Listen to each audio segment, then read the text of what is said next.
Return to the past with a warehouse. This video is purely for entertainment and does not infringe on copyrights or laws. The rights to the novel and image belong to the original author. We do not claim ownership. Don't like waiting and want to listen to this fanfic in full now? Subscribe to our Patreon, where you'll find the best fanfics. Chapter 326 Reward 4. The official from Jinling was a ceremonial officer from the Ministry of Rites who came to announce the imperial decree. He was responsible for teaching the newly awarded nobles the rank and grade. Li Ju was not unfamiliar with him and had dealt with his colleagues before. The ceremonial officer did not dare to neglect Li Ju, who was about to become a new noble. In their opinion, Li Ju's behavior was a bit rude, but he was generous and relaxed, and he was not afraid to be humble. It was pleasing to the eye. The two men recognized each other, and the ceremonial officer made it clear what he wanted to do. He then said, "The Imperial Edict announcer has already arranged in Jinling, and I have been specially ordered to bring people to welcome Marquis Fengrang to Jinling to receive the Imperial Edict. If it is convenient for Marquis Li, why not arrange to set off as soon as possible?" Li Ju felt a headache when he heard that it would take so much effort to mobilize a large army, but he had to go, and with the Emperor's care, things would be much easier in the future. Therefore, Li Ju mentioned the recent things and replied, "The angel has just arrived, so we should rest for 3 days before continuing on our journey, so as not to be exhausted. I also need 2 or 3 days to deal with family affairs." The ceremonial officer said, "Okay." Li Ju then personally led the ceremonial officer and his entourage to stay in the guest room and asked the kitchen to prepare some northern-style dishes, and then selected the specialties of the chef of Dayu Tower and sent 6 large bowls of them every day to the ceremonial officer for extra dishes. Seeing that Li Ju lived a simpler life than him, the ceremonial officer had nothing to complain about such unpretentious treatment. On the 3rd day, early in the morning, after Li Yuan had breakfast, the ceremonial officer led Li Ju to Jinling to receive the Imperial Edict. The ceremonial officer deliberately slowed down the pace of the journey, saying that the autumn scenery in the south of the Yangtze River was beautiful, which made them feel sad and homesick, so they couldn't help but slow down. In fact, it was to give them more time in Jinling. Li Ju didn't care whether he went fast or slow. When he was idle, he would copy books. There was not much difference between copying in a carriage or on horseback at home. Or if he wanted to do something to pass the time, there was not much difference between doing it in his own field and doing it in someone else's field. It took less than half a month to walk and stop along the way, and finally arrived in Jinling. Everyone settled down without mentioning it. The reply from the capital arrived earlier than Li Ju. In their reply, the Emperor and the Empress first expressed their concern for their daughter and asked people to bring a few boxes of newly made winter clothes, new heaters, curtains, etc. At the end of the letter, it was mentioned lightly that the princess should decide how to act. As long as someone could be arranged to take care of the daily life of the new Fengrang Marquis, it would be fine. It was not necessary for Han Jiao and Lan Jin to serve. On the one hand, the Emperor really valued Li Ju. Hearing that he was still single and had no one to serve him except a mute, he naturally felt that Li Ju was too cautious and too wronged. On the other hand, the Emperor was relieved to have someone to look after him, and it was also for the purpose of making plans for future use. The princess understood the Emperor's heart, but it was absolutely inappropriate to send to concubines. Seeing that Li Ju had arrived, he had to wash and rest today, decorate the place tomorrow, and send a reward the day after tomorrow. This matter could not be delayed. Chen Guiyang walked back and forth under the large colored window of the small courtyard for a quarter of an hour. Sun and another wet nurse who followed her prepared a table of snacks for Chen Guiyang to carry over, so that she could pass the time while enjoying the scenery. The 2 wet nurses knew what Chen Guiyang was upset about, and one of them advised, "Mr. Li wants a girl, so why should we send her? In my opinion, it is better to send a maid to follow him as a maid, just saying that she is a student to learn skills, and it is also their duty to serve him. When the girl has learned, she will come back to us, which is also the teaching and education of the Li family." Chen Guiyang compared it with Li Ju's disciples Fu Xiaoguo and Yu Yaoniang. It is true, but he always feels that there is something wrong.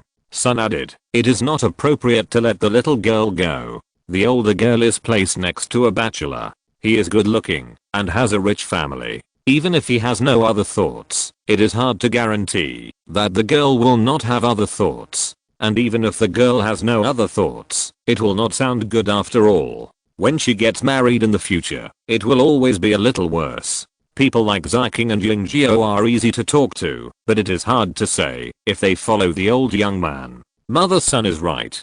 Chen Guiyang nodded. This is exactly what she was worried about. Chen Guiyang paced back and forth for a few more steps and suddenly stopped beside the small high-legged table. I have an idea. Since the little girl can't do it, let's send a sister-in-law. Madam Sun, you go. You won't be a slave, just treat it as a new job, just like working for me.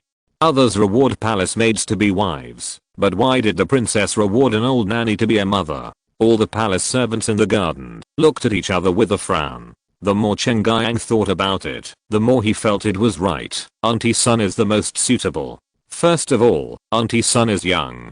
She is only 40 years old this year and is far from the age of retirement. Secondly, Mr. Lee's nature is there. If you send her to someone else, maybe Mr. Lee will think that she still has a way out and just raise her for a year and send her away. But Auntie Sun has nowhere to go except here with me, and Mr. Lee will definitely not refuse you.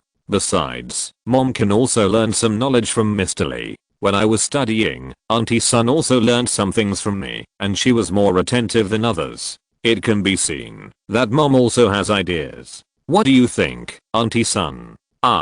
Sun was cowardly by nature and used to going with the flow, so she hesitated for a moment. Zyking pushed her gently and winked at her. Madam Sun, I think the master's arrangement is very appropriate. You like reading so much, and you need a master who will not stop us from reading. If you go, it will be in line with your wishes, and you can also share worries and solve problems for the master. Isn't that the best of both worlds? Sun suddenly realized and hurriedly said, I'm willing to go. Thank you master for your help. Chen Guiyang had no idea what they were talking about, and when he heard Madam Sun say happily, Chen Guiyang immediately smiled. Thank you Madam Sun for your understanding. Then I will go to reply to my father and mother. Tomorrow we will meet with Mr. Lee before the announcement to discuss this matter, so that he won't be ignorant of the severity of the situation and contradict her on the spot, causing embarrassment. Chen Guiyang could not get involved in political affairs, and it was very difficult for her to publicly summon Li Ju. Fortunately, San Jiu was also in the city and could act as a middleman, so she immediately sent a letter to San Jiu to arrange a time. The next morning, Li Ju went to Yunan's house to ask about the safety of her husband and Yujin. After having dinner, she called San Jiu and went to the princess's villa in the name of showing respect to the emperor. After the flood, the emperor dismissed a lot of officials from Jiangnan. Since then, the movement of people from Qingyang and Jinling has increased slightly. It is normal for her to accept Li Ju and Zhao Sanjiu's request to see her. But that was Zhao Sanjiu, the best friend of Qingshan Li Ju and Qingyang. When Qingyang was in Qingshan, he and Li Ju were together day and night, and the relationship between them was better than that of most drinking buddies in the world. Therefore, Qingyang went to Li Ju to tell him about the reward in advance. Without any preparation, he said directly, the emperor sees that you are alone and is afraid that he may not be considerate at some point and let you, the emperor's favorite minister, be trapped in worldly affairs and unable to extricate yourself. Therefore, he must find someone to serve you. Li Ju subconsciously wanted to refuse, and San Jiu looked at Qingyang nervously, fearing that the two of them would have a quarrel over this matter. Chapter 327 Reward 5. Qingyang saw that Li Ju was obviously embarrassed and said with a smile, "Don't panic, sir. How could I not know you? The emperor did give you beautiful women, and I refuse them on my own initiative.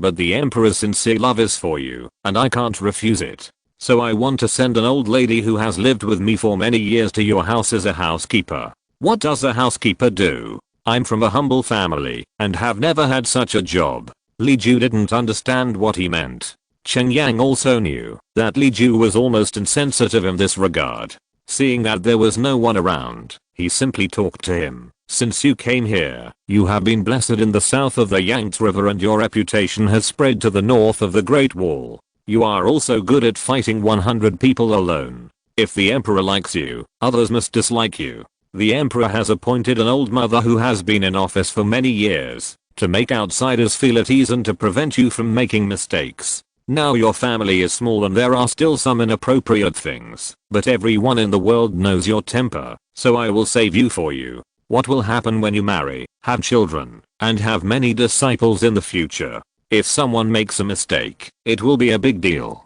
This old lady has been in the palace for more than 20 years. There will be no mistakes in the rules and etiquette, and she knows the people in the palace very well. With her careful advice, I can sleep at ease. As for who the lady is, the teacher has seen her before. She is the mother son who went to Kingshan City with me. Mother son herself is very willing. She originally wanted to study, but she was delayed because she got married and had children early. Mother son's family is declining. After leaving the palace, no one can take care of her for the rest of her life, so she can only live in an hole or a nunnery. What kind of place is that? It is better to go with a teacher. At least I can fulfill my wish to study. Li Ju still has an impression of mother son. He remembers that she is a kind middle-aged woman, very discerning, usually not very talkative, and indeed followed Cheng Guiyang to attend several classes. Since they are acquaintances, the gap in Li Ju's heart is a little less. Li Ju understood what Cheng Guiyang meant. He just thought it was ridiculous, but being here, he couldn't avoid all kinds of restrictions. The more Cheng Guiyang thought about him, the more unhappy he felt, because things between people were not that complicated, but he had to do so many things that went against his own will. Seeing that he didn't say anything, Cheng Guiyang called Madam Sun and Li Ju to perform the ceremony. Madam Sun, since you are the housekeeper appointed to the Marquis mansion, you must have the rank of an inner lady. In the future, if you encounter those villains bullying you for not knowing the rules of a wealthy family, please don't try to avoid it and protect you. You are a free-spirited person. As for rules and etiquette, just don't break the taboos, and don't preach to the Marquis mansion in a rigid way. The emperor bestowed the title on you in order to commend your achievements. Would he erase your achievements just because you can't follow those rigid rules? Don't put the cart before the horse. Instead, you will alienate the emperor, his highness, and me from you. Madam Sun replied yes, and stepped forward to perform the ceremony with Li Ju, saying I'm paying my respects to the master, and then changed to sir, because Li Ju didn't like these empty formalities. Li Ju also followed Cheng Guiyang's way of addressing her, calling her son Mama or Sun Mama, saying that his family was originally from the mountains and fields, and that there were no big rules or laws for a small family, so please don't be bound by it. Li Ju had to bite the bullet and take on a housekeeper, and Cheng Guiyang called Wei Gong and Wei Jialian to meet the master first. Hearing that Wei Gong came from the Imperial Army camp, had extraordinary skills, and had a simple feeling of serving the country, Li Ju was very happy to keep him, and his expression became much more lively. Cheng Guiyang felt that he was really a straightforward person who showed his emotions on his face. If he liked something, he liked it, and if he was unhappy, he was unhappy. Even in the face of the emperor's will, he was still unwilling to wrong himself and pretend to be emotional. Originally, it would have been fine to have Wei Gong meet Li Ju in private, and then have Li Ju take them back after the imperial decree was announced tomorrow. However, Cheng Guiyang felt playful at this time, and after letting Wei Gong go to the mansion, in Jinling where he was awarded to wait for orders, he asked Ziking to call Han Jiao and Lan Jin, and said with a smile, my mother picked 2 palace maids, and wanted to reward you, but I guessed that you might not like them being sent around like objects. So I stopped them. She even wanted to keep me by her side to teach me, so that if I become successful, I can help Sanjiu become her arm. I called them here today, so that Sanjiu can meet them, and get to know each other, so that you can go to your Liuan textile factory, to learn skills in the future. Li Ju was about to leave first, but Sanjiu pursed her lips to stop him. Suddenly, a fragrant breeze blew, the crystal curtain moved, and the 2 graceful girls came together. Lan Jin was bolder, knowing that they were here to meet the new Marquis Feng Rang, who was supposed to be their husband. She lowered her head when she entered the door, but could not help but look at him out of the corner of her eye. In her peripheral vision, she only saw a tall man, whose facial features could not be seen clearly, but who looked upright and generous. For a moment, even her earlobes turned red with shame. Hang Jiao was curious, but because she was introverted and shy by nature, she dared not look at him, even when she knew someone was around. Chen Guiyang exempted them from the formalities, held one of them by the hand, and said with a smile, "There are only our own people here, why so many red tape? In the future, when you have made it big and become the little stewards of the Li family, you will have to call Marquis Fengrang master and boss. How can you not meet? The girl next to you is your future master. Whether you can become a master or not is still up to Lady Zhao. How can an apprentice not recognize his master? Just look at him openly." It would also let the fool Li Ju know what kind of beauty he was so embarrassed about. Hang Jiao and Lan Jin looked up at Li Ju and saluted him and San Jiu, calling them Lord and Master. Li Ju returned a half salute, but did not say anything. San Jiu came forward to deal with it. After the four of them recognized each other, Chen Guiyang let them leave, but asked Li Ju, "Master, you have never seen them before, and you don't know their advantages, so you must have rejected them. Now that you have seen them, do you regret it?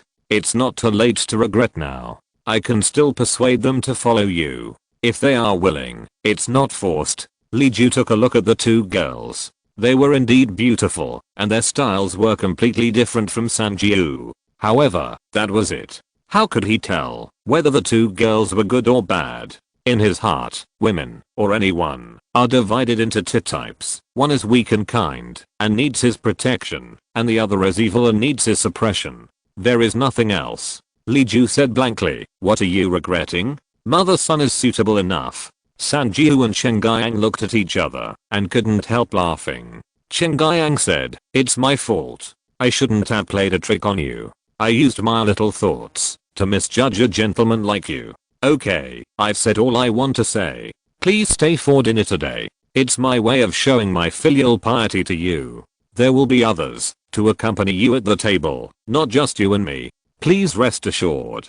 Sure enough, Wei Gong was there to accompany him. Chen Guiyang knew Li Ju's character, so he set up a set of formal seats for Grandma Sun and the Mute, so that both the host and the guests could enjoy themselves. The house awarded by the emperor was next to this villa. The two houses were separated by only two walls and an alley. If they sealed the two ends of the alley like other good neighbors in the area and made the alley into rooms, it would not be a bad idea for the two families to be just one family. Chen Guiyang took the initiative to toast Li Ju and San Jiu with tea instead of wine, hoping that her friendship with San Jiu and the peace between the royal family and Li Ju would last forever. Chapter 328 Reward 6. The place where Li Ju lived in Jinling was a large garden that San Jiu bought last year. After a year of renovation, this Jinling Li garden, like any large garden in Jiangnan, glowed with an exceptionally charming brilliance. The next morning, Li Ju had just finished boxing and returned to the main wing where he lived. He was immediately taken by the servants who had been waiting for a long time to wash, change clothes, and put on a crown. He was carried by a group of delicate male and female servants, holding his hands and feet. He did not dare to struggle, for fear of hurting or bumping into people, or accidentally offending a little girl. He was washed and cleaned, his face and sideburns were trimmed, and he was changed into the court clothes of the Minister of Agriculture. Even the mute who followed Li Ju did not escape. When everyone learned that he was Li Ju's close associate and was going to follow Li Ju to receive the imperial edict, they washed him as well, and the master and servant were sent to the main hall together for Her Royal Highness the Princess to review. Chen Guiyang was sitting there having breakfast with San Jiu. Tofu made of finely ground almonds, walnuts and other dried fruits was steamed in a sweet-scented osmanthus-shaped mold and neatly arranged in small pieces. A spoonful of sweet-scented osmanthus syrup was poured on it, and then fruits and vegetables were used to make the shape of leaves as a foil. There were also a few pieces of sweet white sugar cake next to it. Li Ju, dressed in new clothes, was pushed into the main hall. San Jiu was surprised at first. "I didn't expect that the master was always very clean and unkempt. After being dressed up by the prince, he can be said to be as handsome as jade." Chen Guiyang didn't expect that Li Ju's cleanliness always made people think that he was very clean at ordinary times, but being neat and clean and being beautiful are two completely different things. Li Ju would shave, brush his teeth and wash his face carefully, but it doesn't mean that he would trim his eyebrows, trim his temples and comb his hair carefully. Chen Guiyang's servants were well informed in Beijing, and they had absorbed the trends of Jiangnan. In the end, Li Ju was indeed very handsome, not like the countryman he used to be. If you have to say, he has a bit of the style of a Confucian general. The only Confucian generals were the few who followed Taizu and Taizong to conquer the world in the early years of the founding of Dayang, and the Duke of Qi who later retired due to injury and became the current military advisor. It should be noted that the titles with real country names in this dynasty have never been given to princes of other surnames, let alone dukes. The dukes of this dynasty have always been taken from the characters of civil and military affairs, such as King, Rang, and Zun. This Duke of Qi is the only exception. Chen Guiyang saw the shadow of the Duke of Qi in Li Ju. Chen Guiyang looked away and said with a smile, "How could they know this? Even my father had to have his hair braided by my mother. It's done. It's good to go out and receive the imperial edict like this. When the official who announced the imperial edict returns, he will definitely praise our Mr. Li for being particular and paying attention to it." Sanjiu came over to ask Chen Guiyang what kind of cream to use on Li Ju. This was Chen Guiyang's specialty. She simply asked someone to get a whole set to introduce to Sanjiu in detail, and also told her why Li Ju's eyebrows and sideburns were trimmed like this. Li Ju's face turned red when they looked at him, and he hid in the garden outside on the pretext of something. It seems that loving beauty and studying decoration technology are really the common hobbies of all women from ancient times to the present. Of course, some men as well, even if they traveled through thousands of years. From the main gate to the main wing room, they have been decorated beautifully and festively by the people brought by Chen Guiyang. Yaonan also sent people to help yesterday. Obviously, in this kind of decorative work, Chen Guiyang's people have more say, so the final result is a very exaggerated typical Beijing wedding style, with lights and decorations everywhere, as if it were a wedding scene. The ceremonial officer who went to Qingshan County to invite Li Ju to Jinling acted as his personal guide for the day, guiding Li Ju throughout the whole process, including where to set up the incense table, where to kowtow, and even writing the memorial of thanks for the reward. It must be said that Huang Zhi's suggestion was very accurate, and Wang Dezhen was willing to spend money to thank him. The ceremonial officer took Li Yuan's thank you fee, and naturally provided good service. As long as Li Ju needed it, he could do it. Li Ju was not very good at writing standard documents of this era, and the ceremonial officer volunteered to take care of the memorial of thanks. Li Ju told him his original intention, and the ceremonial officer immediately wrote a magnificent and unrestrained article of thanks. Even Chen Guiyang couldn't help but marvel at it when he saw it, and couldn't find any mistakes. With the help of the ceremonial officer, Li Ju received the imperial edict and entertained the official who announced the imperial edict. The whole process was completed smoothly. From that day on, he was a third-rank marquis in the whole of Jiangnan. Although he was not as powerful as a local official, his weight was so heavy that people had to weigh it carefully before making any plans. Moreover, His Majesty the Emperor granted him the right to submit memorials to the Emperor. The memorials of major importance did not have to go through the official post station and could be delivered by him personally.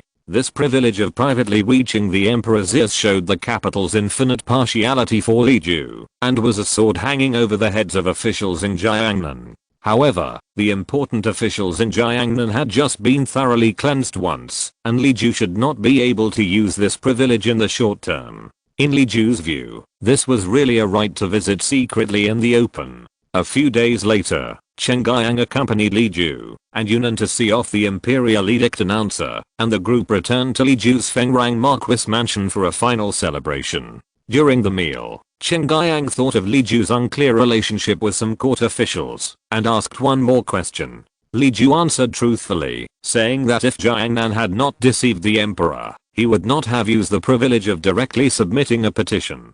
Chen Guiyang couldn't help but laugh and said, "Sir, you are wrong to think so. The emperor gave many people the right to submit a petition privately. Is it just to listen to people's complaints?" Yunnan also said, "What a fool." Li Ju bowed obediently and said, "Your Highness, please teach me." Chen Guiyang looked at Yaonan, who was enjoying the low sugar dessert specially provided by Li Ju. He waved his hand to signal Chen Guiyang to teach him himself. Chen Guiyang said, if you have any happy events, or found anything interesting or delicious, remember to write a letter to His Majesty, and tell him about it. Especially if it is a new thing that is convenient to send to the capital, remember to bring it with the letter. If it is chosen as a tribute, it will be a blessing for the local area, right? His Majesty has been in the palace for a long time, and doesn't know the stories of the people, but he is very curious. Here in Jiangnan, the family of concubine Xu and the family of concubine Chen have the ability to write letters privately, and they often tell His Majesty some interesting stories from the people.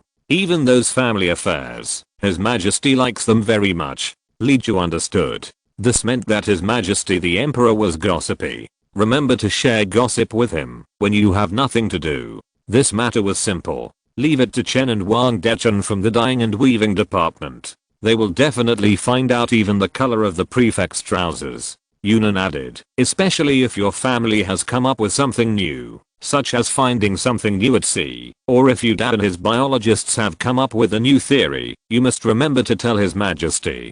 From now on, His Majesty will be your biggest supporter. You have food, medical skills, water control, weaving, and a kind heart. You have everything for the people, but you have no selfishness, hatred, or faction. You can help His Majesty with whatever he wants to do, and you have never interfered with anything that he hates. As long as you don't rebel, you will always be the most useful person in His Majesty's heart. Make good use of this special identity, and you will have a long life ahead of you. Chapter 329 Returning Home in Glory. Li Ju looked very educated, but in fact, he found this matter quite boring. But on second thought, that Majesty had fought in the world, and made great contributions. He was different from the greenhouse prince who grew up in luxury, and he didn't seem to be the kind of monarch who only wanted to hear happy events. Perhaps the letters sent by the people really had some effect. After sending off the people who announced the decree, Li Yuan was exhausted, and had a good rest for a few days, before recovering his vitality.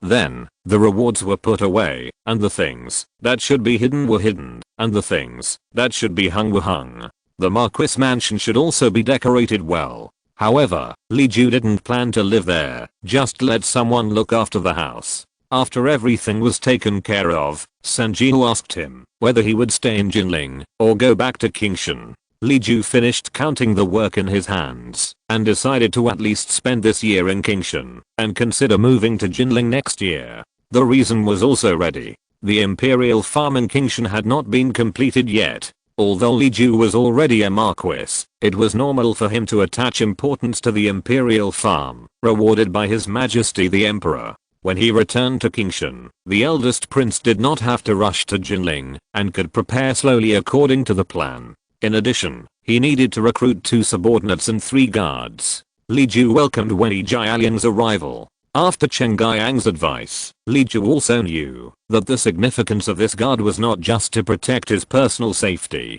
This was a role with considerable political significance. But Li Ju felt it was unnecessary to recruit 3 more guards. Even if they were really recruited, it was still unknown who would protect them. Not everyone was afraid of death like a mute. More people meant more loopholes for leaking information. The same was true for the 2 subordinates. Li Ju was indeed happy to recruit a few helpers, but if the helpers could not be of the same mind as him, it would be better not to have them. If they could not be of the same mind, some things could not be completely left to them to do, lest they do something contrary to what Li Ju wanted, and in the end Li Ju would have to take care of it himself. Chen Guiyang's suggestion was that he could first recruit 1 to use, and put him in Jinling to be responsible for socializing with people in Jinling. This subordinate official only needs to represent the face, and cannot interfere in the various industries. In this way, Li Ju is not afraid that he will cause trouble. Li Ju deeply agreed with this, so he took stock of the people who came to Jinling one by one, and temporarily let Chusan be the subordinate official who represented him in Jinling. He repeatedly told him not to care too much about this position, and let him decide what he wanted to do in the future. Later, Yunnan saw that Chusan was too young, and was afraid that he would offend people if he was not thoughtful, so he borrowed a very experienced retainer to teach Chusan how to act. After arranging Chusan, Li Ju left Jinling without looking back, and went back to Qingshan. This time when he came back, Li Ju was already a third-rank noble.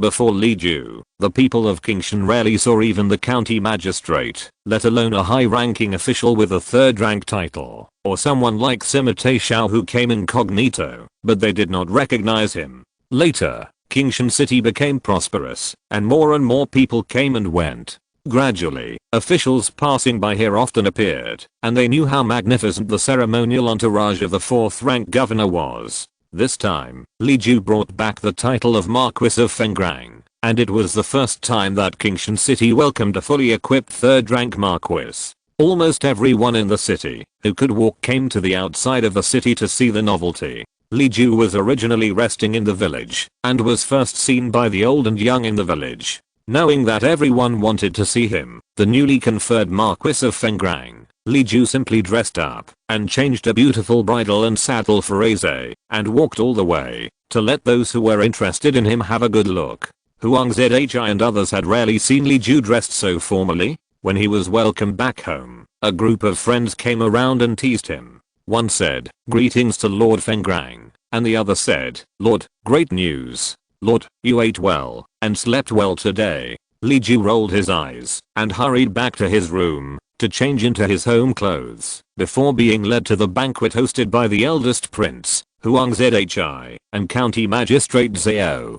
County Magistrate Wu had already gone to the county seat of Dasan County. This county is now under the jurisdiction of County Magistrate Zhao, and the official appointment letter is waiting for it to be delivered. The confession can also be removed.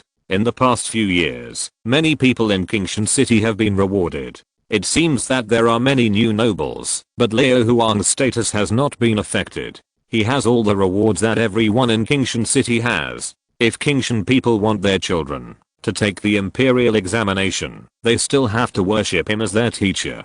He is still the one with the most useful words and the highest status in Kingshan City besides the administrative system. The banquet was a welcoming banquet for Li Ju, and also a celebratory banquet. It was rare that there were a few kink singing songs beside to cheer him up. There were both male and female guests who came to entertain the guests. They were real guests who sang, played the piano, played drinking games, told funny stories, and ate the food on the table. They were different from the guests, who just stood in front of the hall and sang and danced to entertain people. They came here on their own initiative because they admired Li Ju. They really just wanted to take a close look at what a third-rank official of the imperial court looked like. They had no intention of doing any other business. Li Ju had ruined all the flesh trade in Kingshan City. In front of him, no one dared to mention the word PO. After 3 rounds of wine, the eldest prince said with emotion, "If we are only in the capital, who can know what is going on in the local area? It's all hearsay." The master was away for a few days, so I walked around Kingshan City and got a glimpse of his ability. I used to think that your majesty was too kind to you, but now I think a mere empty title is not worth mentioning. At least there should be a fiefdom to be worthy of it. Li Ju replied, "This is enough. I can't eat for 2 people, live in 2 houses, or wear 2 robes. What's the point of material things?" Huang Zhi heard that Li Ju didn't respect the emperor so much in his words, and kicked him hard under the table. Li Ju hurriedly added, "What I did was from my heart. The emperor thought that I did the right thing and what I did was meaningful, so he rewarded me. It was really a pleasant surprise. As for the reward itself, it is not so important." Huang Zhi kicked him again, and County Magistrate Zhao changed the subject directly. "Brother Li Zion has received a reward, and Jinling has a Marquis's mansion. I guess Kingshan City can't keep Brother Zion. I wonder what Brother Zion plans to do." County Magistrate Zhao wanted to ask clearly. If Li Ju left Kingshan City, there were many things that needed to be prepared in advance. However, Li Ju did not answer in time, and he did not know the answer to this question. Leaving Kingshan City had been planned for a long time, but as time went by, he liked the local customs of this small city, and couldn't help but feel nostalgic. Huang Zhi said, "When the cement road from Shanyang to Jinling is repaired, it will only take 3 or 5 days to go back and forth. Even if we go to Jinling, what's the big deal? Aren't there so many industries left? Brother Zion looks like this. You won't tear down the factory and move it to Jinling, right?" Li Ju said, "Brother, you are joking. I'm considering whether to take out the tramway. Iron tracks are not okay, but wooden tracks are still okay." He had thought about this before, when he was considering how to strengthen the connection between the two places, but he really couldn't spare the manpower. Kingshan City's regional carrying capacity has reached its limit, and it is impossible to support so many foreign populations for a long time, and the existing strong labor force is all devoted to food and workshops, and it cannot be withdrawn for the time being. This year, some refugees were added, but didn't they transfer all the 3 ports and a shipping center away? Chapter 330, Another Lesson. The eldest prince had only been in Kingshan City for a short time, and had no interest in science. He also had some subtle flattering intentions, so he acted as a supporting actor at the table. "Excuse me, sir, what is a tramway?" Li Ju was no longer sleepy when it came to his main business, not to mention that he could influence a prince, now that he had explained it clearly. He then dipped his hands in water and drew and wrote on the table. There are 3 prerequisite concepts here. One is called friction, one is called inertia, and one is called momentum. 3 unheard of words were thrown out, and the eldest prince took a breath of cold air and listened to it with his head held high. He secretly complained while listening, and he should have known not to mention this. He was quite interested in biology and science, because the inheritance of biology created too many gossips, such as the world seen under a microscope, and parents with single eyelids could not give birth to children with double eyelids, but he really had no idea about physics. For example, this friction. He understood friction, but what was force? County Magistrate Zhao was listening with great interest. He had the least contact with Li Ju among all the people present, even less than his son, and he knew the least about Li Ju's miscellaneous studies. However, he had always been the super manager of Kingshan County, and he was familiar with population, taxation and economy. He even understood what Li Ju brought to Kingshan City better than Li Ju himself, and he couldn't help but be curious. Huang Zhi smiled and ate his peanuts with wine. This thing was only eaten as a snack because of the shortage of food this year. In the past, it was rare to pick up a bite of the newly produced peanuts. There were only a few of them, and most of them were taken by Li Ju to press oil. The dregs left after pressing the oil had to be sold as coarse grains. It was not Dayu Tao's turn to buy them and fry them as a side dish. Looking back 2 years, if one of each kind of side dish was ordered, it would only be half of the side dishes on the table now. It was also difficult to drink. If there was no old grain in the government warehouse, the winemaking certificate could not be issued. Every household could only use the wine yeast to make some rice wine with almost no alcohol taste. Huang Zhi was not interested in physics, but he was happy to listen. If Li Yuan's miscellaneous studies could raise the quality of life in Kingshan City to this level, he would be happy, even if it was more complicated and absurd. Li Ju could see that the eldest prince was not listening very seriously, but no matter what reason he was listening, Li Ju wanted to plant a good cause. Moreover, when talking about inertia, the eldest prince couldn't help asking why the arrows would fall to the ground, proving that he actually listened, which was good. The eldest prince didn't like physics, or because of Sanjiu's love for the house and the dog. He was purely interested in weapons. After Li Ju explained the relationship between the trajectory of the arrow and the angle, gravity, and air resistance, the eldest prince finally began to take the relevant knowledge of classical mechanics seriously. He had a rough understanding of the arrow's moving line, and couldn't help asking about the kinetic energy conversion of bow and arrow shooting. Li Ju took the opportunity to popularize the knowledge of elasticity and potential energy conversion. Compared to mule machines, bicycles, and even soap, weapons are his main business. It's just that the world is peaceful and his own military force is strong enough, so he didn't intervene in the technology tree related to weapons. He is still very worried that the technology tree of weapons will climb too fast and too high, which will have an adverse impact on the change of dynasties entering the final stage. After all, in the history of this time and space, the change of dynasties is generally the beginning of desperate peasant uprisings, and then the separatist forces fight, and finally the winners and losers. However, until the founding of Dayang, there has been no precedent for peasant uprisings to eventually establish their own dynasties. Although the demise of a dynasty often starts with peasant uprisings, most of the forces that eventually establish a new dynasty are powerful and prominent families. The more advanced the weapons, the more people will die in the war, and the peasant uprising army is relatively weak, and often they have to rely on human lives to fill the gap between themselves and the equipment and military theories of the powerful. Therefore, Lee Jiu had been avoiding the technology tree related to weapons until today when he talked about mechanics. By using bows and arrows as an introduction, Lee Jiu quietly climbed a small step on the weapon technology tree. Just explaining the principle behind the phenomenon without involving materials and usage skills should not have much impact.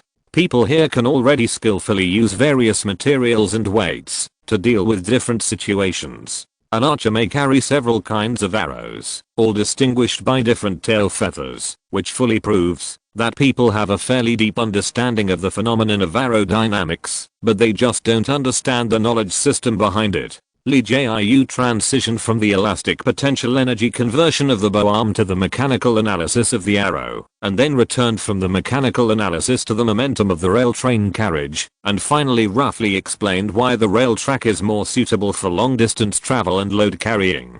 The eldest prince felt dizzy and shook his head. He said sincerely, "Sir, you are really talented. You explained so thoroughly something that I have known for many years but not why. I thought that the Ministry of Works could adjust the weight, length and shape of the arrows to the best, and it was omnipotent. I didn't expect that the miscellaneous knowledge of the Sir was more essential on the paper of the Ministry of Works. If I could be with the Sir more often in the future and learn some other miscellaneous knowledge, wouldn't it be a pleasure?" Lee Jiu didn't hear that the eldest prince meant that he might be transferred to the capital in the future, nor did he hear that there was a hidden meaning of recruitment. He just bowed and said, "I dare not. It's just the merits of my ancestors." The eldest prince didn't know whether he really didn't understand or pretended not to understand. In front of Huang Zhi and others, he didn't say much. He toasted Lee Jiu with a glass of wine and continued to ask what materials were used for the tramway and how to lay it.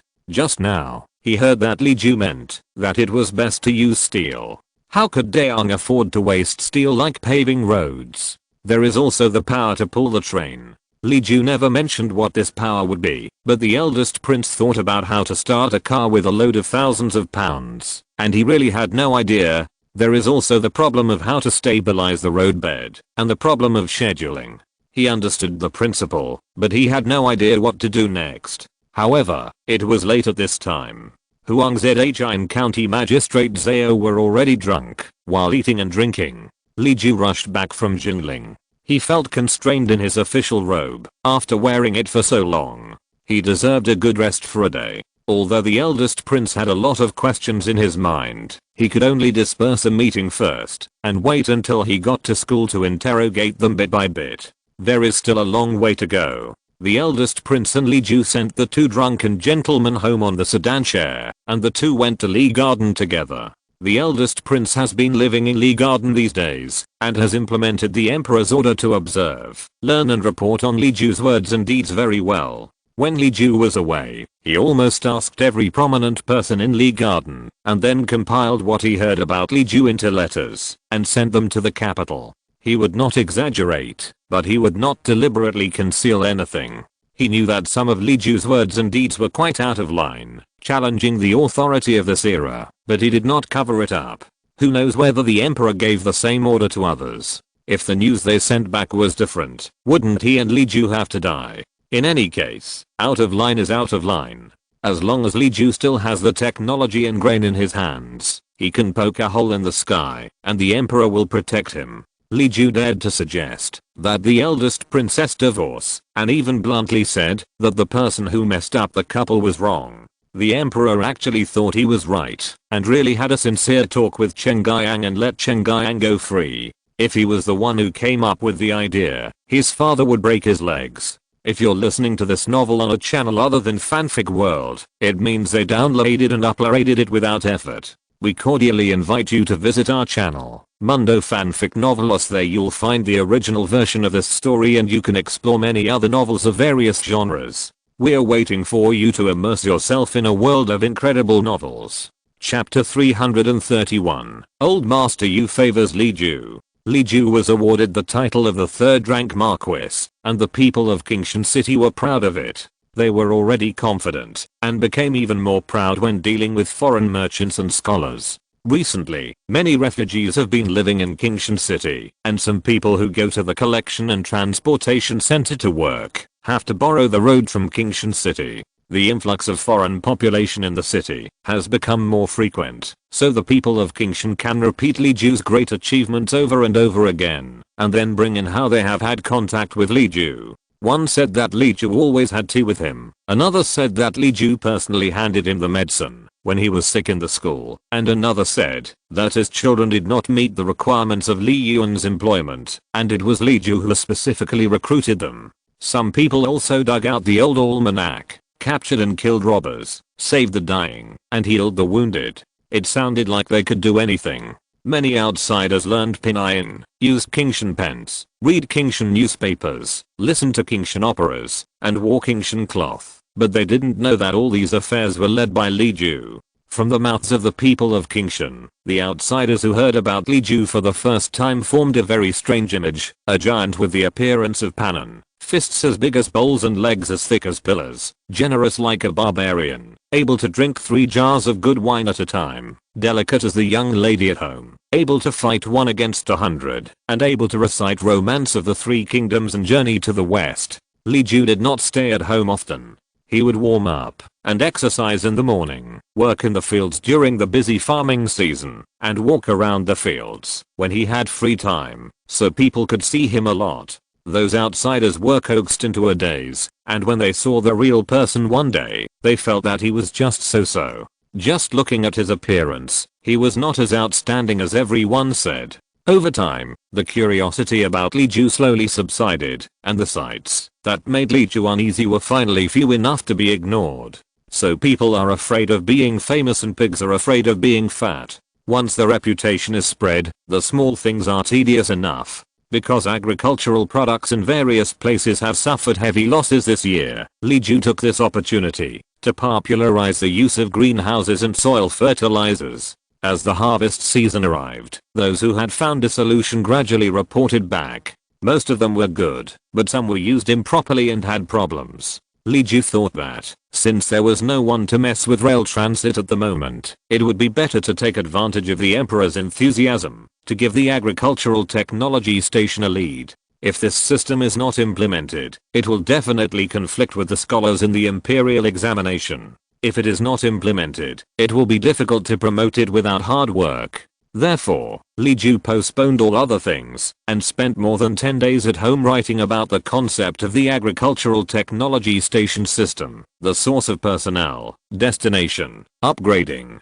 training, system management, how to prevent it from becoming a tool and springboard for power struggle, how to prevent disturbing the people. Knowing that Li Ju was thinking about something that would displease those great scholars, Huang Zhi's first reaction was to persuade him not to be so radical. Whether it is a greenhouse, soil fertilizer, mulch film, or improved seeds, as long as the benefits are truly put in front of people, others will naturally come to study, which is much easier than Li Ju messing with the technology station. Even if the time is slower and the efficiency is lower, it won't affect anything. Li Ju shook his head and said, I don't know how many people will starve to death if it's 1 year later. I have delayed for a long time in order to prevent seed degradation and insufficient reserves. It's rare that I made up my mind this year and send it out directly without testing. When I received the results, 20% to 30% were not satisfactory. 20% to 30% may seem small, but thousands of lives are at stake. It's only when the actual situation is listed that the importance of this technical station is revealed. After this year, I don't know how many years I have to wait.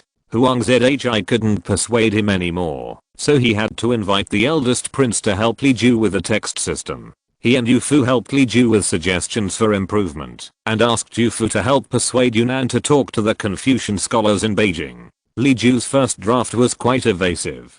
He did not directly mention the composition and proportion of the personnel of this agricultural technology station. He only said that they should regularly learn new agricultural technologies and pass on these farming and textile skills to the villagers. It seems as if it is just a word of mouth communication between the people at the bottom of society, but this can only fool those who are not very knowledgeable, not the old foxes. At least Yunan can see the pit dug in the middle at a glance. To study regularly, you have to leave your job regularly, and to leave your job regularly, you have to have an economic source. So these technicians have an economic source other than farming themselves. Can they still be considered as the bottom civilians? Technicians need to organize regular training and lectures. Who is the organizer? Who is the lecturer? Who is the source of knowledge? Are they really just civilians? In the future, it will also involve the identity change between multiple generations of technicians. When the previous generation grows old and dies, how will the next generation be selected? What is used to decide who can and cannot? All the pits point to the fact that Li Ju is secretly creating an agricultural system that is very similar to the imperial examination system, but the upper limit is not as high as the imperial examination for the time being. It can still allow the lowest people to complete the leap of identity, being a farmer in the morning and ascending to the emperor's hall in the evening. Yunan was in a very difficult situation. He had asked Zheng Shidao to protect Li Ju before, because the good things in Li Ju's hands could really prolong the country's prosperity, not because he approved of Li Ju's theory. Now if he wanted to come forward to promote Li Ju's agricultural technology station, it would be like asking him to cut a knife on the main trunk of the imperial examination. Yujin didn't think much of it, and thought that his father was overthinking it. His father was disappointed with this old-fashioned and inflexible second son. He was not as good as his son-in-law. Fu Xiaogi saw through Li Ju's ulterior motives, and came with the letter to help Li Ju come up with ideas. Fu Gaya was born in poverty, and knew that even increasing the harvest by 1/10 would be very important to the people of the world. Therefore, he was very supportive of Li Ju's technology station and thought of the key issue in the future, how to ensure that this technology station would not become a tool for clans to fight for power and profit, and would not become a beautiful decoration. Yaonan knew Fuji Yui's life story very well. Before Fuji Yui confessed, Yaonan could not imagine that there would be a place like Laoing Cliff in the world, and such a miserable life. Therefore, Yaonan, who should have directly knocked back Li Ju's idea, or castrated him to a job as a clerk under the Ministry of Works, hesitated. Whether it was Yaonan, Liao Zheng, or Liao Yang and Liao Wu, they were educated to learn the arts of literature and martial arts, and sell them to the emperor's family, to be successful and benefit the world, and to the people, are more important than the emperor. Even if all academics were tools for them to realize their political ambitions in the end, or the foundation of their pursuit of truth, once they learned it, it was hard not to be influenced by it. Yaonan was entangled for several days, and took advantage of the clear weather, to go to the outskirts of Jinling. He saw the greenhouse of Liao Yuan standing on the outskirts of Jinling. People talked about how this thing worked especially well with soil and fertilizer. The sowing time can be advanced, the maturity date can be advanced, and some vegetables can be planted in winter. People said that this was a good thing invented elsewhere, but it was a pity that they didn't keep it to themselves, and just took it out, and taught everyone to use it. This year, time was tight, so only a few plots of land were used. Next year, there will be several times more land that can be used for greenhouses, and the harvest next year will definitely be very good. When people talked about this, their faces were full of excitement. Not everyone knew that the greenhouses, seeds, and soil and fertilizer methods were all brought by Li Ju, and not everyone who knew this was grateful to Li Ju, but they had a better future because of these things. Obviously, Li Ju didn't care whether people knew his contribution. Yunan walked around twice, and finally returned to the study room, to sigh and write letters to Quan Liao Zheng and Yang Mengson. Although Li Ju's idea of assessing the agricultural technology station and the clerks was a beautiful one, it was not without precedent. In the past, the imperial examinations also examined the law clerks and military clerks, and the military examinations were also fixed subjects, right? Relax, everyone. Li Ju's miscellaneous knowledge is just a few more inferior clerks, which can't threaten us. Anyway, those who want to be officials still have to take the imperial examinations. If you really hesitate, think about the people, think about Zhangzi, think about Mencius, and think about the world. Chapter 332 New Play. Yunnan gritted his teeth and made several suggestions to Li Ju's agricultural technology station system. He also wrote letters to Zheng Changsheng and Yang Jialang, and wrote memorials to His Majesty the Emperor. It took him half a month to think over and over again. Time flies and it is winter again, the season of depression. The greenhouses in various parts of Jiangnan are full of vitality and green. Calculating the time, those with a short maturity period can be harvested in 2 or 3 months, and those with a long maturity period should be ripe after the new year. With greenhouses, the land is not empty all year round, and the yield can be increased by at least 30%. The problem of reduced soil fertility caused by this can be partially compensated by Li Ju's soil and fertilizer method. The perennial crop rotation system will also continue to be retained to give the land enough time to recuperate. It should be the slack season for farming, but people can be seen everywhere in the fields. They are either building greenhouses, sharing greenhouse maintenance experience with each other, or on the way to purchase greenhouses. However, the farther away from Qingshan City and Jinling, the higher the cost of purchasing greenhouses. The Li family glass factories in Qingshan City and Jinling sell large pieces of glass at cost price. Although the prices of other glass factories are slightly higher because they want to make some money, coupled with the subsidies from the wealthy government and the fact that farmers are allowed to use the glass first and then pay for it with a grace period of 10 years, the money that farmers have to pay for using the greenhouses in the first year is still very little. The 10-year repayment period also gives farmers enough time to buffer. Even if they encounter a famine year, they will not immediately fall into despair.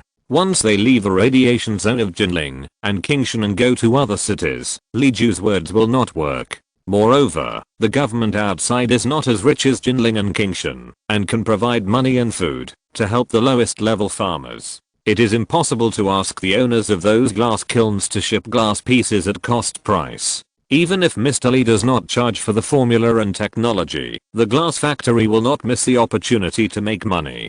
And because they knew that Li Ju would most likely negotiate with the court about the government's price control, the opportunity to make money was the time between Li Ju's publicizing of the technology and the government's direct offer. During this time, they raised the price to the highest acceptable price in the market, just to make as much money as possible. Li Ju was helpless about this, and could only comfort himself that no matter how much they earned, they would sell it to people who could afford it, and those who had no money could not afford it, so there was no question of spending more money. And he only had a few glass kilns, and the glass pieces produced were not enough for Qingshan City alone, so even if the glass kilns in other places were sold at sky-high prices, they would still be a market supplement. So Li Ju didn't pay much attention to this matter. He had other plans. After he finished discussing the government's production and sales mechanism of glass greenhouses with the court, he could suppress the price of glass greenhouses. By then, as long as he was quick enough, he could squeeze these speculators hard. Later, Li Ju learned that those high-price greenhouses in other places, except for the first year of the flood, when people used them to grow food to survive, were later used to grow delicate ornamental flowers and bonsai. One of the lotuses that had been carefully maintained and had flower buds growing in the cold winter was sold at a sky-high price. Such news could not be concealed, and it soon reached Li Ju's ears. At that time, Li Ju was discussing with the eldest prince, Huang Zhi, and Fu Gaya on the issue of how to prevent the clerks of the technical station from being monopolized by the local clans and becoming decorations. When he heard such news, his face changed on the spot, and thousands of words turned into one sentence. It's hard to prevent profiteers, but it was the only way. He couldn't just smash other people's greenhouses, just because they used greenhouses to grow flowers and grass and sell them at high prices. Even if it was limited to certain households, it couldn't prevent the qualified farmers from selling the greenhouses to the mansion at a high price. It couldn't be prevented, so he could only sulk like this. Anyway, this year has finally come to an end. Because most places have not recovered yet, and the old Sensor Yu is still wandering back and forth in the 3 roads of Jiangnan, no one wants to celebrate this year. Even the Dayan Society reduced the number of performances, let alone developing new plays. The surrounding areas were hit by disasters, and there was no place to raise funds for charity performances. All people, money, and materials were invested in post-disaster reconstruction, relief, and port construction, so entertainment activities naturally had to be reduced as much as possible. So this year, the Daein Society rarely made any money, and it was all supported by Lee Ju's salary. However, the girls and boys in the Daein Society were not idle. Most of them were too delicate to do rough work, so they all rushed to do what they could. They either took in orphans, widows, and the elderly, or helped Lee Ju copy books and draw pictures. They were always busy. Some of the people they took in eventually returned to their hometowns, some went to the ports to make a living, and some stayed and learned from Yaoniang and others. Although Yaoniang told Lee Ju during the Chinese New Year that someone wanted to marry her as his principal wife, she still hadn't married by the end of the year. Instead, the landlord who wanted to marry her hired a female lead from the Shenyang opera troupe, and Yaoniang's story was left unresolved. Later, some people, mainly fans of Kao Xingxiao, used this incident to disgust Yaoniang, so Yaoniang simply combed her hair to show her determination, saying that she was the only one available, and that she would never marry, in order to repay the Daein Society, and that she would not die a good death if she broke this oath, etc. When the news of Yaoniang combing her hair came out, even Yu Yaoniang couldn't help but sympathize with Yaoniang, and even said to comfort Yaoniang, "It's all because the master doesn't understand romance, and loves to get stuck in a dead end, which makes it so difficult for you, sister." Yaoniang said, "It's none of the master's business. I figured it out myself. If I get married, it will be hard for me to perform on stage and have students and disciples. I will be a bird in a cage, whose happiness depends on others. It's better for me not to get married. If I don't get married, even if I get old and lose my beauty, I will still be the master of Daein Club. I have countless students and disciples. Who dares to be stronger than me? Even your sister Kao can't surpass me, let alone Wang Bantao." Yaoniang understood it, and a few days later, Kao Xingtao also combed her hair. The two leading actresses of Daein Club combed their hair themselves, which made the fans outside wonder whether Daein Club forced them to comb their hair in order to prevent the leading actress from changing jobs. This matter also caused a lot of trouble for a few days, until Yaoniang and Kao Yukan each took in 5 disciples, and put on the posture of taking in disciples, and then all the rumors were put to rest. After the harvest in Qingshan City, Wang Bantao asked Li Ju to write a new play. Li Ju originally wanted to write a play like Beating the Gods and reporting to the temple to make people angry and refreshed, but when they think about it carefully, they can plant the seeds of disobedience to the powerful in their hearts. However, looking at the situation outside, he finally wrote The Unicorn Pouch. The Unicorn Pouch is a comedy, and the words are simpler and more approachable. Even those who can't read can understand it. The heroine Yu Yaoniang was separated from her family because of the flood. In the end, she was recognized because of the good deeds she did in her early years, and finally the family was reunited. This play is suitable for Qingshan City, which has just recovered after the flood. The simple words can make the refugees from other places understand, and the story can give some hope and comfort to those who were displaced by the flood. It also implies a hint of persuasion to do good deeds. This year, Qingshan City donated a lot of silver and rice. Although the people knew that it was to save people, they also suffered from the disaster and had to tighten their belts to provide food and drink for others. They inevitably complained a little, and this play was a good opportunity to praise them secretly. So after Li Ju sent the memorial away, he honestly copied a copy of The Unicorn Bag. The play was not long, and it took only 2 days to copy it and hand it over for rehearsal. There are 2 main Huadun roles in this play. Yaoniang took Yu Yaoniang, and Kao Xingxiao volunteered to take Zhao Shaozhen as the supporting role. The play was rehearsed very quickly, and it took only 5 days to go on stage on the first day of the winter month. Chapter 333 Miraculously Profitable. The story of The Unicorn Bag is relatively short, and can be performed in 1 hour. The lyrics are catchy. Even those who cannot read or speak Mandarin can sing along after listening to it twice. The plot itself is exquisite and accurately hits the situation of this year, so it quickly became popular in the Huai River and the Yangtze River, and spread all the way to the east and west of Shandong, becoming a classic play that must be ordered on various occasions. At this time, the second prince was following the censor to inspect the local area in the east and west of Shandong. After the new year, the three princes will exchange places. He will go to Jiangnan, the eldest prince will go to Sichuan and Guangzhou, and the third prince will come to the Shandongs. As the end of the year approaches, several princes are preparing to set off. The three places have their own advantages. Although His Majesty the Emperor is in his prime, the princes have already had some small thoughts. The east and west of Shandong have the roots of the Sea of Literati, which is the orthodox place of the Central Plains culture and the Holy Land that the world's literati yearn for. The Sichuan Guangzhou area is the largest source of soldiers for the imperial army and the ancestral home of the old family, and its importance does not need to be elaborated. Jiangnan is a land of fish and rice, and a money bag. In the era when Jiangnan's maritime trade was banned, Jiangnan was still the most important source of income for the treasury. In recent years, there has been a Li Ju who has been tossing around in Jiangnan, stirring up huge waves.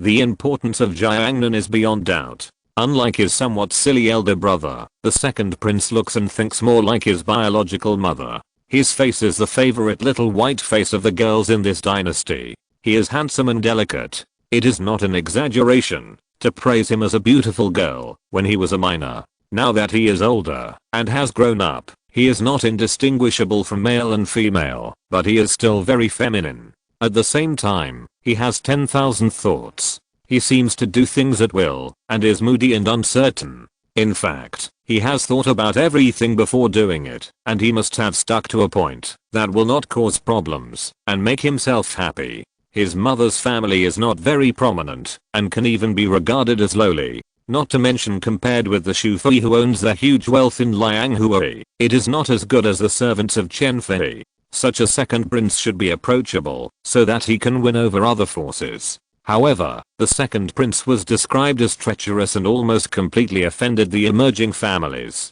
Even the Zhang family, who cast a wide net to catch many fish, was not very interested in this prince. However, the second prince was definitely the most carefree member of the royal family. If he was unlucky enough to meet the young prince-in-law Yang, he would have torn the prince-in-law's family apart long ago. It is impossible for him to take care of Chen Guiyang like he did. When inspecting the Tulu, the second prince did not restrain his nature at all. He took advantage of the fact that the emperor was not very happy this year and Jiangnan had taken off more than 20 official hats in a row, which made the Tulu also tremble with fear and almost scared the officials and powerful people in the Tulu to have a heart attack. Because he had to move his position after the new year, the second prince had been paying attention to the situation in Jiangnan for a long time. The second prince knew about Li Ju's letter and the new play of day in society no later than the capital. At the New Year's end-of-year banquet, the king sang a simplified version of the Lock of the Unicorn Bag. The Linnang that was transmitted from Jiangnan to Ludongdao thousands of miles away still has the same score, but the singing style and tune are completely different. With the beating of the board and the erhu, Zhu Xiangling changed from a kind and graceful Jiangnan lady to a Yanzhou chivalrous woman who saw injustice and drew her sword to help. The singing was in front of the hall, and the guests and hosts were all happy. The second prince listened for a while, and suddenly turned his head to ask a girl next to him who was also dressed up and ready to sing on stage at any time, "How do you think they sing compared to King Shen?" The girl put on a respectful attitude. The two sisters are calm and not graceful enough, and in terms of emotional investment, they are even worse. The second prince smiled slightly. "You are not biased and don't hide anything." Although he said so, the second prince knew that this girl would not cover up this matter to speak well for Ludongdao's troop, because this female who had named Lanzin hated Ludongdao very much. Lanzin is actually a young actress raised by the Dayan Club. She is extremely talented, beautiful and willing to work hard. She was once thought to take over Qian Han's Peony Pavilion and Dragon and Phoenix appearing together. Unexpectedly, she was taken away by the troop of Ludongdao before she officially took on the leading role. If it were a legitimate means, Lanzin would never follow him. but Lan Xin was originally from Ludongdao, and her biological mother was in someone else's hands, so she really couldn't make the decision for herself. After leaving Qingshan City, Lan Xin's fate was no longer up to her. The only place in the world that treats singers, dancers, actors, and actresses as human beings is Qingshan Lian. In other places, they are still the lowest class, and can only accept the manipulation and bullying of others. After the second prince came to Ludongdao, because Ludongdao refused to obey and couldn't intervene, he dealt with a few people who stood out, including the backstage of the Kang family. On the eve of the fall of the backstage boss of the Kang family, Lan Xin, who was beautiful and had a good figure, was almost tortured to the point of committing suicide. Now Lan Xin herself could not remember how she survived that period. After the unpleasant things were destroyed, the second prince heard that Lan Xin was a young actress in the Dayan society and decided to keep her on a whim to find out about Li Yuan and Li Ju. The second prince was very satisfied with Lan Xin's answer and asked, "I'll give you a chance to return to the Dayan society. Are you willing?"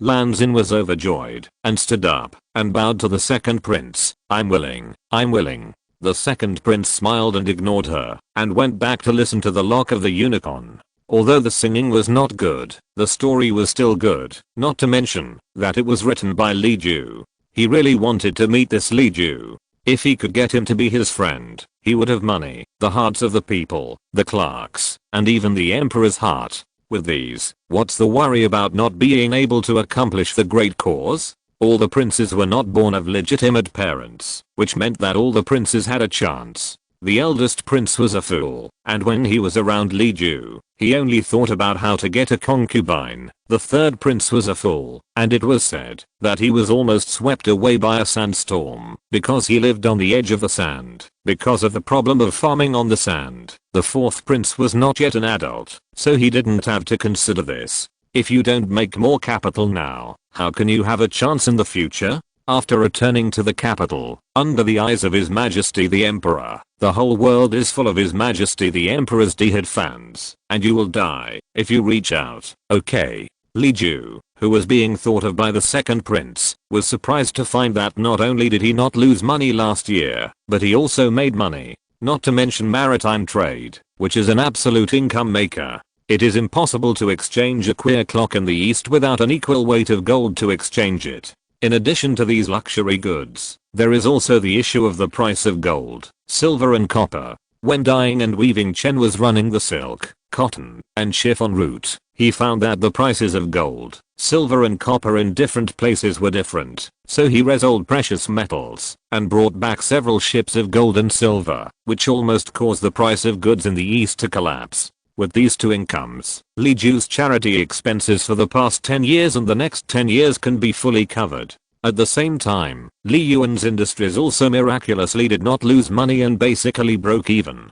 Selling things at cost price or the lowest market price is the characteristic of Li Yuan. In addition to losses and so on, it usually loses money in the first 2 years. Because Li Yuan's labor costs are high, there are now industries whose costs of Li Yuan are higher than the unified market price, the most typical of which is honeycomb coal. Li Ju also likes to pay for welfare. Even if the personal connections and flexible money for smuggling are not counted, Li Ju's additional expenses are also very huge. Under this premise, the Li family's industries have remained flat. This can only be attributed to the invisible improvement of production efficiency after the previous year's sorting, and the wealth of people in Qingshan City and its vicinity, where the main market of the Li family is located. When people are wealthy, they will be willing to consume, invest in production, and expand production capacity. The consumption of resources and overall output are incomparable. With low costs and high efficiency, it is difficult for Li Yuan not to make money.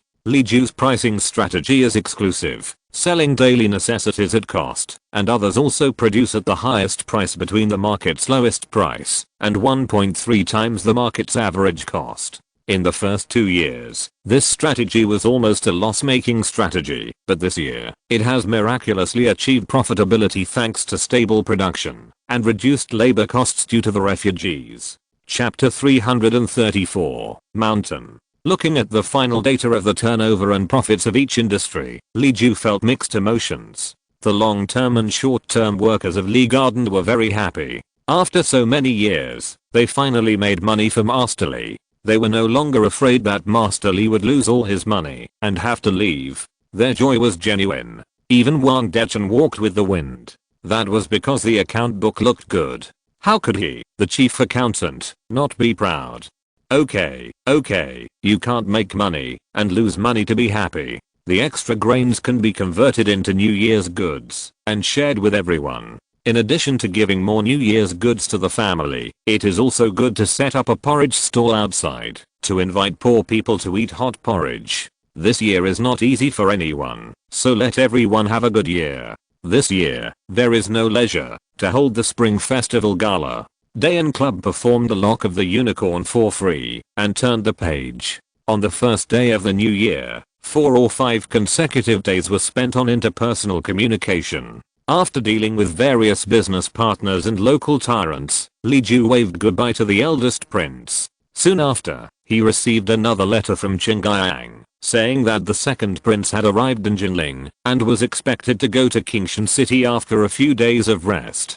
Chen Guiyang still hoped that Li Ju would come to Jinling as soon as possible. Li Ju carefully studied last year's financial report and felt that it was indeed time. He only needed to wait for the cement road from Jinling to Shanyang to be built, and then he could leave Qingshan City with confidence to open up a new business in Jinling. After all, Qingshan City is too small. There are mountains to the west, north, and south. It is very flat to the east, but most of the land is tidal flats, and to the east is the big river bay. The transportation of Qingshan City depends on the inland river and several roads built after Li Ju came. The navigable capacity of the inland river is extremely limited, and as the upstream is driven by Qingshan City, the transportation demand of the upstream has also increased. With the consideration of building bridges, the inland river shipping capacity of Qingshan City may be put to a greater test in the near future. Road construction has also reached its limit. Roads are not something that Li Ju can build as much as he wants if he gives enough cement and civilians. The ruggedness of Qingshan City is only slightly better than that of Yu County in the south, and Li Ju has used all the places that can be used. If a new roadbed is to be built, it is necessary to first ask whether the local mountain terrain, mudslides and mountain torrents agree. Judging from the heavy rains last year that destroyed countless mountains and roads, it is obvious that they do not want to agree. Moreover, the excavation technology is not enough for building roads in steeper and more complex terrains. Li Ju has many other businesses he wants to do. In the near term, there are technical stations and rail transportation. In the medium term, there are navigation plans and oil, smelting, and steam engines. Many of the things involved cannot be obtained locally and need to be transported from far away. If they are still placed in Qingshan City, the transportation cost is too high. The natural conditions of Qingshan City determine its environmental carrying capacity. Population, output, transportation are all restrictive conditions. Li Ju has long begun to export technology rather than products. Shanyang's problems are similar to those of Qingshan City. Shanyang is only better in that it is closer to Jinling. Anyway, Li Ju already has an official residence in Jinling, and Jinling has a close relationship with Li Ju, so he simply landed in Jinling. This is why Li Ju chose Jinling as the next springboard. San Jiu has been reclaiming land in Jinling for 2 years now, and has almost copied the industrial structure of Qingshan Liu in 121, and optimized the power of several industries by using water conservancy. I would also like to thank Chen Guiyang for taking out the hilltop next to Yaochen Temple. San Jiu had long been eyeing the land next to Yaochen Temple, but he didn't know who it belonged to. He asked Master Wang Chen to send a message, but received no reply, so he had to give up. It was not until after the flood last year that Jinling City held a ritual and invited Master Wang Chen to perform the temple. After the ceremony, San Jiu and Chen Guiyang talked about Yaochen Temple. The wet nurse beside Chen Guiyang said, "That piece of land seems to be our master's land." Chen Guiyang was surprised. "When did I have land here?" The wet nurse said, "The master was young at that time. It was his 5th birthday. He listened to the emperor telling stories about his ancestors. He cried and shouted every day that he wanted to come to Jinling. The emperor gave the land outside Jinling city to the master and said that he could come whenever he wanted in the future. Another housekeeper also laughed and said, "That's right. Our master has a good temper and rarely cries." It was just this time. I still remember it clearly when I think about it now. Yu Yaoniang didn't remember those things at all. His face turned red with shame. The wet nurse continued, "At that time, Jinling suffered a disaster. The then governor submitted a petition to several monks and Taoists requesting praise, saying that they helped women and children and adopted orphans during the disaster, and their hearts were sincere. When the master heard about it, he asked them what they needed. The emperor said that they needed a place to stay. The princess said that the land given to you by the emperor should be given to them to live. So he did not ask for a penny and let Yaochen Temple, Maoyu Temple, Tingtao Temple and other praised Buddhist temples and Taoist temples each take a corner to live, and there was still a large piece of wasteland left there. The housekeeper added, at that time, the emperor also asked the princess how she could bear to give it up. The princess said, I have thousands of flower rooms, but he has no roof to shelter from the rain. I will give him a useless piece of land to comfort my father and keep him away from the rioters. The emperor and the queen said with emotion that it was all because of the queen's good teaching. Later, several princes and princesses, as well as the new concubines who entered the palace, were sent to the pepper room to be raised. We all remember this incident clearly. Yu Yaoniang then recalled that little bit of impression and said, I seem to remember it. My mother was teaching me to recite poems at that time, and I remembered it. Since that piece of land is mine, I'll find a deed and send it to Sanjiu. Anyway, we can't use it if it's just sitting there. Let Sanjiu manage it well. On the one hand, those children adopted by the temple viewers may be able to find a job with Sanjiu to make a living. On the other hand, it will increase tax revenue for Jinling without adding any burden to farmers. Sanjiu and Yu Yaoniang were already familiar with each other and didn't need to be polite. She accepted the kindness without refusing and said, thank you, your highness, first. However, the price of that piece of land will be discounted and included in the shares, and dividends will be distributed according to the shares in the future. Although the master's industry has never made any money and can't distribute much dividends, that's also the master's intention. I don't refuse your highness's kindness, and please don't refuse the master's return gift. Yu Yaoniang was indeed not interested in any dividends, but since Sanjiu said so, she certainly wouldn't say no. Sanjiu solved an old problem and helped Li Ju get a piece of land with such good conditions. She was so happy that she almost jumped up and down, but she was still chatting with Yu Yaoniang. Ziking, who had been listening for a long time, suddenly laughed twice, which attracted Yu Yaoniang's strange eyes. Ziking looked at Sanjiu, then at the housekeeper, and said, Master, I remembered the lyrics in the new play, written by Mr. Li. I'm not as good as she is. She is hungry and cold, and I'm delicate. Give me a coral treasure, and let her live in a phoenix nest for half a lifetime, which is in the tone of your highness. No wonder the master and Mr. Li have become close friends. Yu Yaoniang smiled and said, it is enough to have a close friend in life. Sanjiu's mind flashed another sentence. It is easy to get 1,000 taels of gold, but it is hard to find a close friend. This sentence is a paraphrase of it is easy to find priceless treasures, but it is hard to find a loving man. It's a bit subtle. Of course, whether it is subtle or not, Sanjiu doesn't count. She had no position or motivation to get involved. Just rejecting the eldest prince's pursuit had tortured her for half a year. She had to think hard to reject him without making him angry and resentful of the Li family. Fortunately, the eldest prince was knowledgeable and sensible.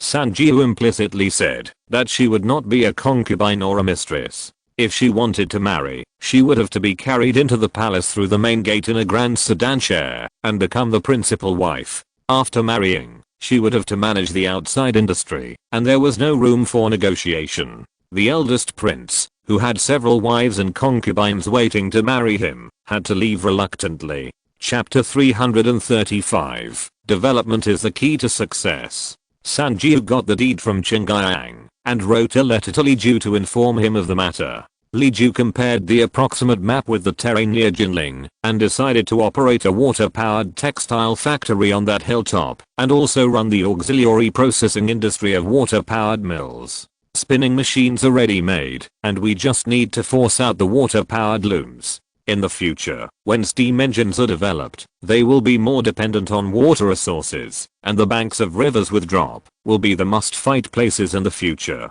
With the development of Kingshan City, women are more and more inclined to find jobs outside, rather than weaving at home. Even if it is weaving, they can earn more by taking orders from workshops and directly working in workshops and factories. Therefore, the original traditional economic system of men farming and women weaving was transformed into an economic system of working within 3 years, and the cloth system was completely transformed into a silver copper coin system. Li Ju saw this and dared to deploy a new textile factory in Jinling. No wonder productivity solves all economic contradictions, and development and efficiency are the only way to solve all problems. In addition, a tram will be built to connect the suburbs of Jinling to the transportation transfer point, greatly improving the transportation efficiency of raw silk, cotton, ramie, finished thread and cloth. By the way, a demonstration will be given to people outside to promote this mode of transportation that connects two places that are not too far away, paving the way for future steam engines and railroads. Li Ju made arrangements, and the next step was to find people. Sanjia recruited craftsmen to prepare for road construction, bridge construction, dock construction, factory buildings, and residential areas. Li Ju recruited carpenters to develop water-powered looms, and took carpenters to class to see if he could get people to make a prototype of the steam engine, after explaining the theory of the steam engine. In fact, there is a steam engine model in Li Ju's warehouse, but Li Ju still plans to let the craftsmen study it first, and reserve more theories and technologies. If they can't figure it out, he will take out the model to disassemble it. It is easier to recruit people in Yu Yaoniang now. There are so many people who want to join, because of the reputation over the years. There are many people who escaped famine and disaster this year, and there are many skilled craftsmen among them. Li Ju had just issued a notice, and within 3 days, the number of carpenters was replenished.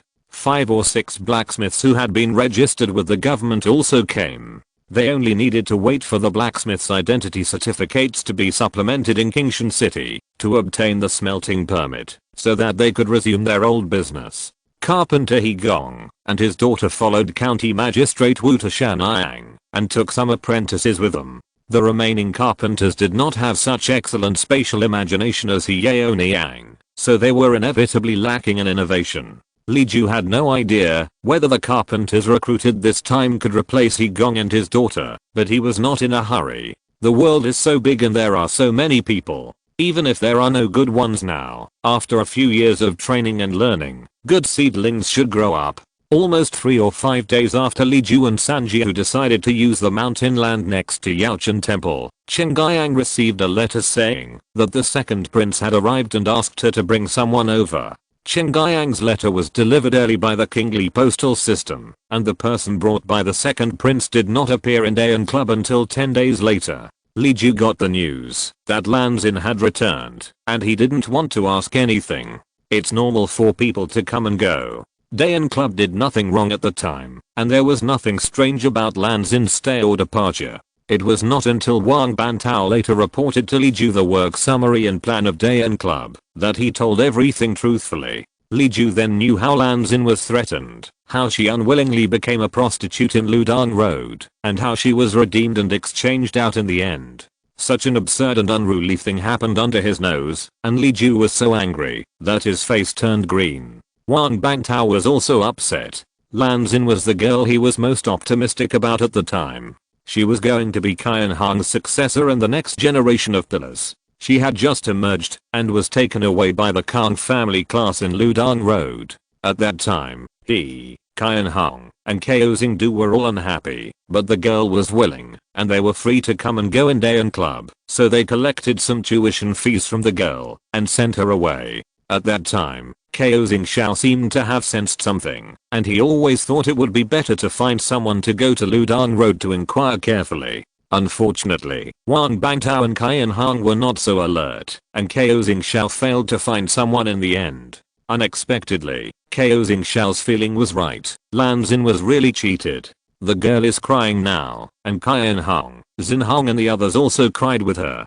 Fortunately, her ability to eat has not been lost, and her singing tone, body, and eye techniques are still there. With a little practice, she can still perform well. Find a doctor to check the girl carefully, take care of herself, and take medicine as needed. We must prevent this kind of thing from happening again. In the future, if a girl wants to go out after learning, before the girl goes out, the bantao, the master and an unrelated fellow of the same gender must have a private chat with the girl, and then find out everything about the family of the person who took the girl out. The same goes for the young man. Li Ju dared not imagine what Lan Xin, who was only 13 or 14 years old, had encountered in Ludong Road, so he could only make up for it before the sheep ran away. I didn't handle this well. It's also my fault. I didn't know the details of the people below, but Kao Xingxiao has been rolling in the world for 20 years and knows everything.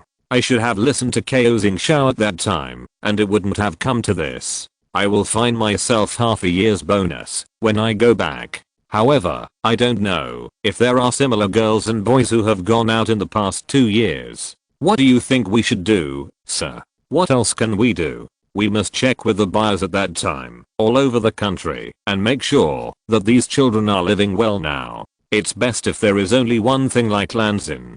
Lan Xin's experience ruined Li Ju's good mood. Fortunately, after checking, it turned out that Lan Xin was the only tragic case. There are many apprentices in Dayan Club who are actually children of other families or children of a large group. After learning, they still have to go home. Lan Xin is such a typical example. However, other families take them back to perform and teach after learning. If there are really other transactions, they must be willing. There are only a few who are as inhumane as Lan Xin's boss, who not only force ducks to the shelves, but also use violence and abuse. Lan Xin stayed in Dayan Club for a few days, and finally came around with the comfort of Kao Xingxiao and Qian Han. That day, Lan Xin learned a new play, and played Mixiang, the maid of Zhu Xiangling. The next day, she played Changxiang, the maid of Duliniang. She was still beautiful and charming, and her singing voice was clear. She was soon accepted by the local old drama fans. After finding her beauty again, Lan Xin took the days, when she was not on stage, to ask Wang Bantao to take her to Li Ju to thank him. When Li Ju learned the purpose of the visit, he was very surprised. Thinking about it carefully, he basically did nothing about Lan Xin's return to Dayan Club. Even if he tried to make up for the loss, he would only save people who might encounter similar incidents in the future. What does it have to do with Lan Xin? He was about to say no, but Wu Shuanggai, who was responsible for transmitting internal and external information, after staying in Jinling on the 3rd day of the first lunar month, handed him a visiting card. Li Ju opened it, and saw that it was the visiting card of the second prince. It turned out that he had passed the last post station and would arrive in Qingshan City this afternoon. He wanted to pay a visit to Mr. Li first and then settle down. Chapter 336. Don't ask the common people, ask the ghosts and gods. Li Ju had no intention of seeing Lan Xin again. If there was something important to discuss, it would be fine to meet her. However, Lan Xin said that she wanted to thank him, so Li Ju felt that it was unnecessary. He did not do anything, so there was no question of whether to thank him or not. If one must trace it back, it was precisely because of the loopholes in his system that Lan Xin was trapped and taken back to be abused by the Khan family. Lan Xin had the nerve to thank him, but he was too embarrassed to accept it. However, looking at the second prince's visiting card, Li Ju hesitated again. Lan Xin was rescued by the second prince when he swept through Ludong Road, and the second prince also sent Lan Xin all the way to Qingshan. Li Ju had a hunch that there was something going on, so he changed his mind. Lan Xin was resting today. She got up early in the morning to practice and finished her exercises. It was only half past the hour of Chen. When she got Li Ju's schedule, it was almost a little after the hour of C, so she came at this time. Li Ju vaguely remembered that there were several very eye-catching pillars of the next generation in Dayan Club, but he just couldn't remember what they looked like. Only when Lan Xin came did Li Ju's memory become clear. To be fair, Lan Xin is also a very pretty girl, with red lips, white teeth, almond eyes and peach cheeks, like a lively little yellow warbler. It is precisely because of her cuteness that the people in Ludang Road seem more disgusting and vulgar. They can do such a small and cute girl, and they are not in love with each other. Lan Xin's eyes turned red when she saw Li Ju. After going out, she realized that there are really not many rich people as good as the master. Even if there are good families who accumulate virtues and do good deeds, it is difficult for them to take poor people like Master Li. Master, Lan Xin started to cry first. She had already cried while hugging her master when she saw Qian Hong just now. Today, when she saw Li Ju, she couldn't help crying. Li Ju didn't understand the feelings of children, but he also studied some psychology. He could see that Lan Xin's emotions at this time were mixed with regret and a little bit of happiness. Anyway, he regarded these children under the age of 18 as his sons and daughters. Don't cry, it's a good thing that you can come back. Why are you crying? If something like this happens again in the future, remember to tell me directly. You don't have to compromise. There's no need to look down on your master like this. Lan Xin sobbed and said, well, I'll know later. Then Lan Xin thanked him and cried for a while and gave Li Ju her own thank you gift, which was a purse she had embroidered with her spare time. There was a toad and seawater pattern on it, which meant rich. All of Li Ju's small belongings were made by Old Lady Wu and Old Lady Zhang, and the purse was no exception. The purse was small and not worth much, so Li Ju accepted it directly. Lan Xin smiled and said, thank you, master. Master, the second prince who sent me back. I think he is abnormal. He seems to have other intentions towards you. Master, don't be fooled by him. It seems that her intuition is right. There is really something here. Li Ju asked back, he can send you back, so he should be a good person. Why do you think so? Lan Xin said, the second prince asked me a lot of questions about our family. I dare not tell him, but I can't say anything nonsense, so I told him everything that people outside know.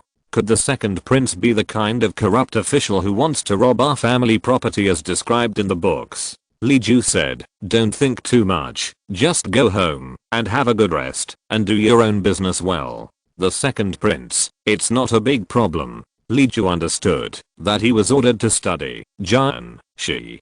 People at that level of the royal family have different brains from ordinary people. Li Ju didn't know what the purpose of this second prince was, but combined with Cheng Guiyang's letter, Li Ju guessed that his inquiry about Li Yuan was related to the order of His Majesty the Emperor. After sending Lan Xin away, Li Ju continued to write and draw on paper, as if nothing had happened, looking for a suitable road to repair the track for the textile factory on the top of Yaochen Temple, and then eating and taking a nap as usual, and then welcomed the dusty second prince. Even though Li Ju was greeted by all kinds of charming Sanjiu every day, even though Li Ju could not appreciate neutral beauty, male mothers, and male beauties, Li Ju still had to admit that the second prince was really too handsome. His appearance was very aggressive, which would make people unconsciously feel jealous and suspicious. Li Ju and the second prince exchanged greetings. The second prince used the excuse that he did not have a title to treat Li Ju with the courtesy of a junior, which was completely different from the first prince. Although the first prince did not know why he secretly wanted to please Li Ju, he did not fail to show off what a prince should do. This also indirectly confirmed Lan Xin's guess that the second prince might really have other intentions. The second prince, like the first prince, told Li Ju very directly what he was here for. Li Ju was very honest and listed his schedule. It was obvious that he would come if he could keep up, and Li Ju would not wait for him if he could not keep up. Li Ju had too many things to do, and time waited for no one. The second prince was not shy at all. He looked through Li Ju's schedule and daily schedule, and said very honestly, if I really can't get up in the morning, then I will stay in my brother's room, and then rush to see the master at Sishi. If the master goes out, just leave someone to tell me. The first prince only dared to use eunuchs and servants and Lee Garden secretly, but the second prince was different. He came with more than a dozen personal servants. In addition to the eunuchs living in the room of the East Wing, he also stuffed 6 into the West Wing and 16 into the houses outside. He also set up a kitchen outside and hired several people to make clothes. He played the 4 words of arrogance and debauchery to the extreme, with no intention of hiding it at all. After stuffing in people, the second prince also took out a few guys who worked with him and got acquainted with the stewards and errand runners of Lee Garden. After confirming that everything was fine, the second prince found someone to buy a few boxes and brought them to Lee Garden to have a drink with Lee Ju. Many people invited Lee Ju to dinner. It was common to eat in Lee Garden or eat outside, but it was the first time to buy delicacies from the mountains and the sea outside and bring them to Lee Garden. The second prince was particularly confident. It should be the guest's will. I will eat whatever the master eats. But my body is not good enough. It is very delicate, and my taste is also picky. I'm a little unaccustomed to it. I'm afraid that I will lose my appetite and ruin my mood. Lee Ju's scalp was a little numb. He hated unreasonable things, which often meant that accidents would happen. It doesn't matter. Everyone here makes their own decisions. Your Highness doesn't have to be so polite. You still need to make yourself comfortable after the meal. The second prince nodded, and his attendants opened 5 or 6 boxes and took out 20 or 30 bowls and plates. There were meat, vegetables, sweet and salty, and 6 kinds of exquisite porridge. Most of the dishes were originally made in a natural way, which was indeed different from the common use of oil and salt in Lee Garden. Lee Ju still simply ordered 2 meat dishes, 1 vegetable dish and a soup, with plenty of ingredients. 4 large bowls and a bamboo tube were served with a cup of strong tea. It was rich and affordable. There were people waiting on the second prince's side, serving dishes, changing plates, and passing tea and water, accompanied by rice wine with very low alcohol content. The two sides had completely different styles, but they were able to talk happily. While eating, the second prince asked Lee Ju about the peculiarities he had seen in Kingshan City, and the topic turned to Lee Ju thanking the second prince for sending Lan Xing back to Kingshan. The second prince replied nonchalantly, "What's the matter? It was out of pity for her. A little girl ended up in such a place. Speaking of which, it seems that you don't allow the flesh trade in Kingshan City?" When I just entered the city, someone reminded me that there is no jinv in Kingshan City. If you want to live here for a long time, it's best to bring a few concubines with you. Chapter 337. A little strange. For a moment, Lee Ju even thought of a certain joke in the future. He felt it was abrupt that the second prince would ask about romantic places. Yes, Kingshan City does not allow them to engage in the flesh trade. If they want to earn money, they can work in the factory. Isn't it better than selling flesh? However, I didn't expect to bring a few concubines. Isn't one wife enough? The second prince laughed and said, "More than a few concubines. I heard that now people buy a few concubines before coming to Kingshan City and then sell them to others when they leave. So much so that now, there are people who specialize in this business. Whenever foreign merchants come, there must be someone who comes to recommend himself and says that his wife, sister, or daughter is willing to be a concubine. After the merchants leave, these people take the girls back and sell them to the next merchant." Lee Ju's face sank when he heard this. The mute sitting next to him understood very well. He immediately took out a small notebook and began to write it down. The second prince had no social virtues at all and asked curiously, "Sir, you even care about this?" Lee Ju said, "Disregarding people's wishes and wrestling them, is it the same as in brothels? I can't care about things outside, but I can always take care of things in Kingshan City. Whether it's cement, mule machines, or glass, almost every technology is sold at cost price so that more people can use it and enjoy the convenience of technological progress. Is it so that they can make more money to abuse others?" The second prince said, "I thought you rejected them because you hated jinv, but from what you said, it doesn't seem like it. People who have no choice, why should I hate them? If I have to hate someone, it should be the pimps who manipulate them." The second prince said, "They sell their bodies and can't keep their chastity. Isn't it their fault? How can they not be disgusting? The idea of chastity is ridiculous in itself. I think it is not advisable. Moreover, if you want to blame jinn for not keeping chastity, you have to first ask those who sell them, those who sign the contract for them, and those customers who visit them. If no one sells and no one buys, it will be difficult for them to do the flesh trade. How can hypocrites think about the root of everything first? Your Highness, Think about it carefully. Why don't I allow pimps and eunuchs to run brothels, but there are still people buying and selling concubines like prostitutes? Is this a problem for girls?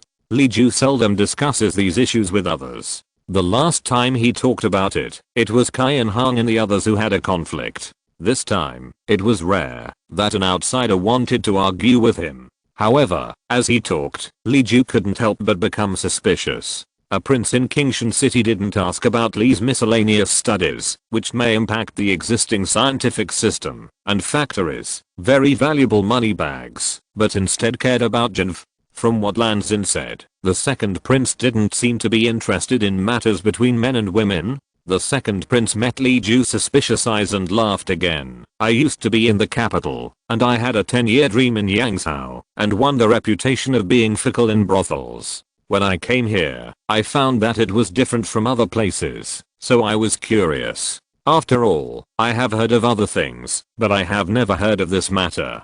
This is common sense, and Li Ju reluctantly accepted the second prince's explanation. The second prince poured wine for Li Ju to apologize, and asked him what he was going to do. Li Ju said, restrict the sale of people. I heard that this dynasty does not allow people to be sold as slaves, only official slaves and long-term contracts. The long-term contract is equivalent to selling people, but it is different from livestock. As long as the regulations are strictly enforced, and Qingshan City does not allow brothels to operate, this unhealthy trend should be stopped. However, Li Ju could not control those who really came with concubines, and gave concubines to each other. Even in modern society, there is no control over mistresses, nor the hidden rules of those in power against the weak. Moreover, in ancient times, there was no information technology, and there were simply too many ways to bypass the government.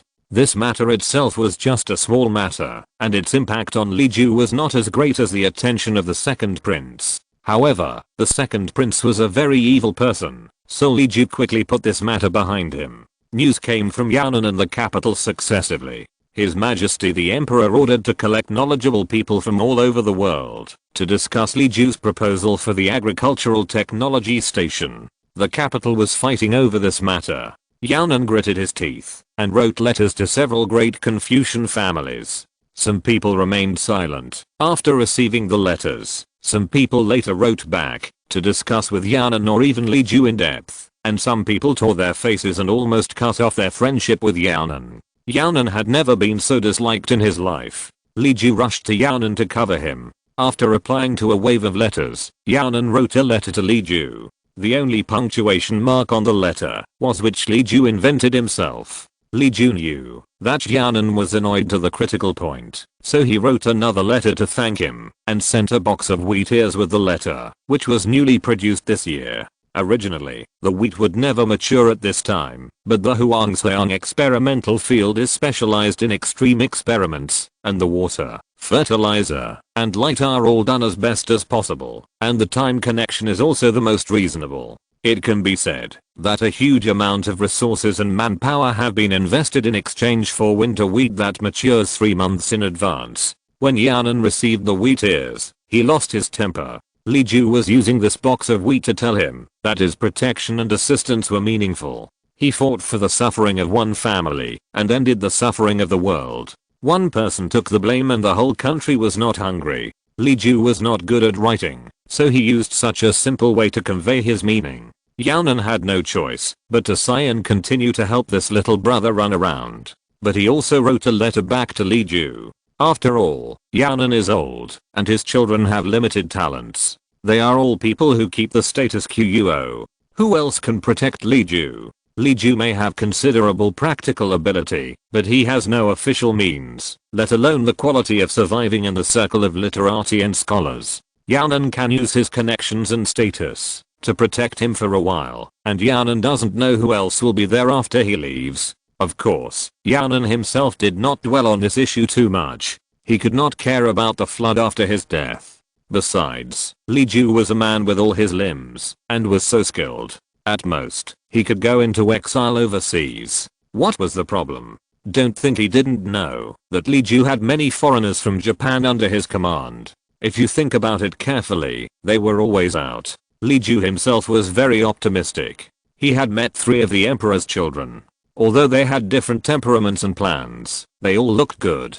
I dare not say that each of them had the world in mind and sympathized with the people. At least they all looked like kind people. The current emperor and the next emperor were kind and caring for the people. Even if Li Ju was defeated one day, his techniques and methods would still exist in production activities, and he would continue to contribute to the development of the world's productivity and continue to seek the welfare of the people. With this as a backup, Li Ju felt that any other result would not be too bad.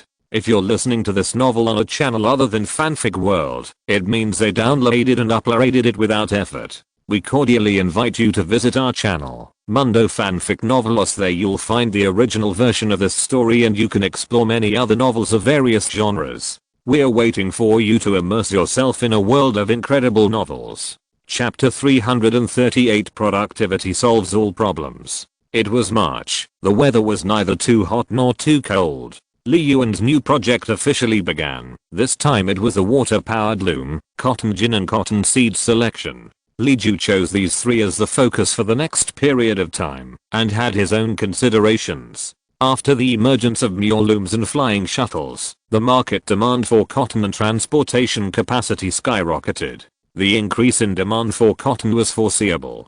The excess yarn production capacity led to the need to transport the yarn to other places to sell, or enter it to weaving families as semi-finished products. This was a new application of the traditional workshop model that appeared later. Traditional family production units in many surrounding areas no longer spun yarn. They bought cotton yarn directly from the market and went home to weave cloth. Or there were cloth shops that bought cotton yarn in large quantities from Kingshan, Jinling and other places, and then handed it over to local housewives to weave cloth, paying wages according to the amount of cotton yarn consumed and the number and variety of cloth produced. The radiation range of cotton yarn would not stop spreading until the transportation cost was enough to cover the price difference of cotton yarn between the 2 places. Over time, the cotton yarn produced by mule looms would inevitably accumulate, forcing the development of the weaving industry.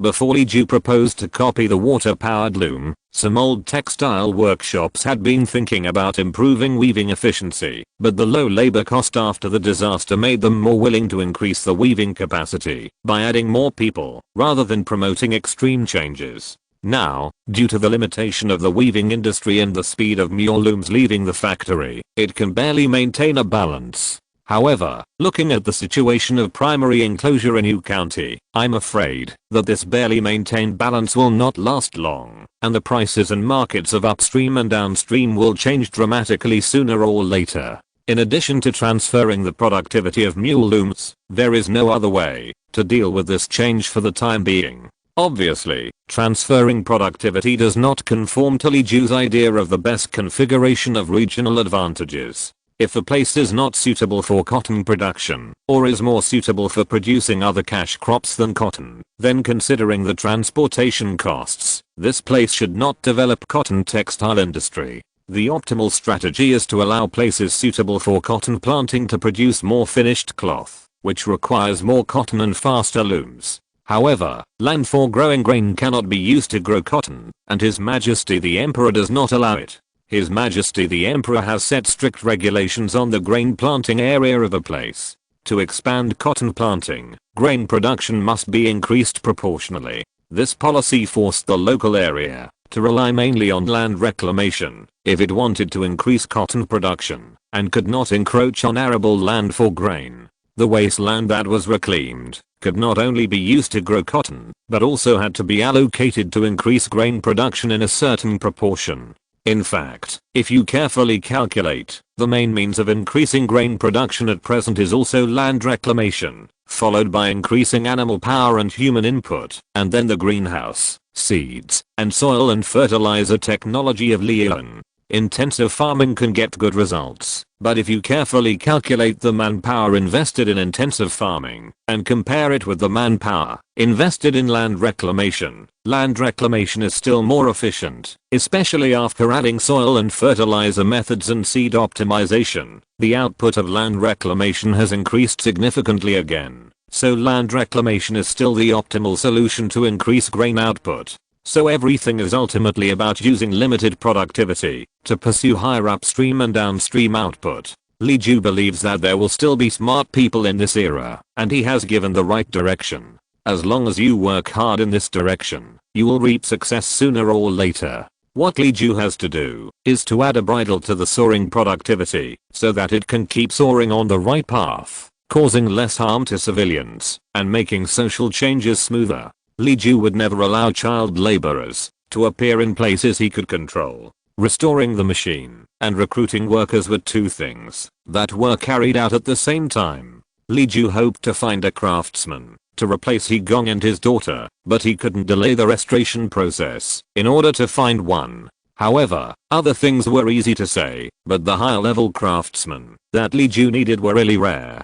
Most of the craftsmen at that time were illiterate and did not read, not to mention the geometry and arithmetic that Li Ju taught. Their skills came from the teachings of their masters and their own thinking. There were master craftsmen with very strong skills, but they were generally respected as masters and worshipped in the wealthy families of Beijing and Jingling. A small part of them are now working hard to solve the production problems of the weaving industry, but they don't have Li Ju's drawings to point out the direction, so the progress is very slow. In a blink of an eye, Li Ju's recruitment notice has been posted for a month, and Lao Liu and Lao Chen also took the recruitment notice with them when they went out to escort the goods. However, there were many applicants, some who could be used, but none of the urgently needed ones. It's really too late. In the R&D room of the #1 textile factory on the barren mountain, several carpenters gathered together, staring intently at the operation of the newly figured out rotor. The craftsmen of Liyuan live a pretty good life.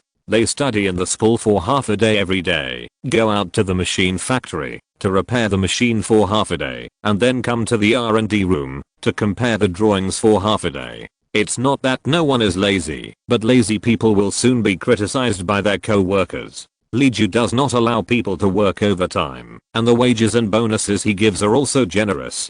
He always confirms the shares of the craftsmen and long-term workers repeatedly, which naturally brings together a group of hard-working and motivated craftsmen. They really regard Li Yuan's business as their own business, so they particularly reject the lazy and freeloading behavior. Did the lazy people steal Li Ju's money? No, he stole the collective money. He stole the money of each of them. Squeak squeak, the rotor driven by the drainage water started to turn, and then as expected, it collapsed when it was transmitted to the next gear due to insufficient stability. Alas, it flew away again. Everyone couldn't help but slap their thighs and sigh. After he left, KO, who temporarily took over as the carpenter team leader, had red eyes and stretched his waist. He said, "It's okay. Another plan was rejected. We have the next one. Let's go back and have a rest first, repair the mule machine in the workshop, and continue in the afternoon. We must be confident. If we can't do it, no one can do it. Don't worry about the bonus running away." Everyone responded, and then walked and discussed in groups of 3 or 2, holding large notebooks. Some talked about the shortcomings of the old plan, or the improvement of the new plan. Some talked about the new course in the school today, and proposed ideas for steam kinetic energy. Zhang Chang, a young worker who was newly recruited this year, fell to the end, with a heavy look on his face, which caught KO's eyes. Since KO became the team leader, he has paid close attention to the status of workers. He is different from he and his daughter are talented, and there is no dissatisfaction, but KO was only recommended because of his better personality and better expression and communication.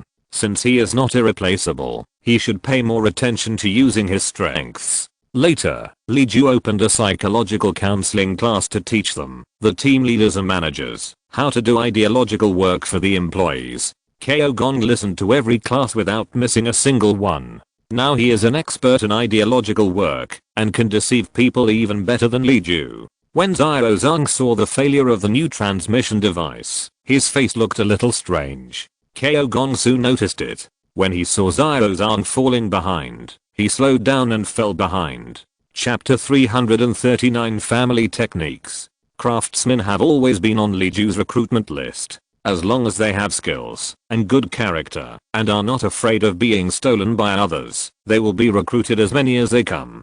If there is a year with a breakthrough project, they will focus on recruiting a certain type of craftsman. For example, the year before last was potters, and this year it is carpenters, blacksmiths, and coppersmiths. This is how Zhang Chang and his son were recruited. Dazang and Xiao Zhang, father and son, drifted from Huayang Road to Qingshan. Because of their delicate handwork and the polished rosewood boards they planed, they were recruited to this breakthrough group, in order to make every part of the first generation model fit as closely as possible. The father and son were extremely cautious. When they first came, they hardly chatted with other workers. It was not until the new year that they got better. Xiao Zhang was only 17 or 18 years old, at the age of being lively and active. He was more open than his father, and he was willing to communicate these days. Kao Gong slowly realized that this father and son were actually quite extraordinary, and they could do more than just planing boards. After everyone else had left, Kao called Xiao Zhang. "Did you find anything?" Xiao Zhang walked slowly on his toes and said, I'll go back and think about it. Maybe there's a way." Kao Gong thought he had found some tricks and smiled.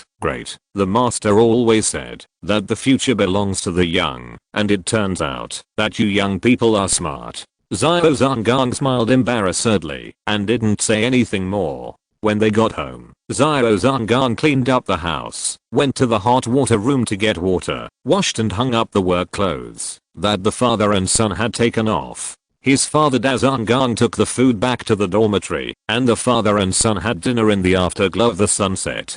Today, the textile factory's kitchen prepared braised ginger duck. The vegetarian dish was dried tofu and water spinach. The soup was big bone and wild vegetable soup, and a bowl of dry rice with 3½ taels of rice and half grains. Xiao Zhang likes to eat fish, and with an extra 10 yuan per month, he can have a braised fish every day. The elder Zhang was a quiet man to begin with, and he became even less talkative as his life became increasingly difficult in recent years. He didn't say a word until the end of the meal. The younger Zhang hesitated again and again, and finally said, "Dad, I want to send our book to Mr. Lee." The elder Zhang was obviously also hesitant, as shown by the fact that he did not reject it outright, but asked, "What if it is the same as those people?" The younger Zhang said, "We dare not take it out now anyway. Besides, it's good too. We didn't have meat to eat before."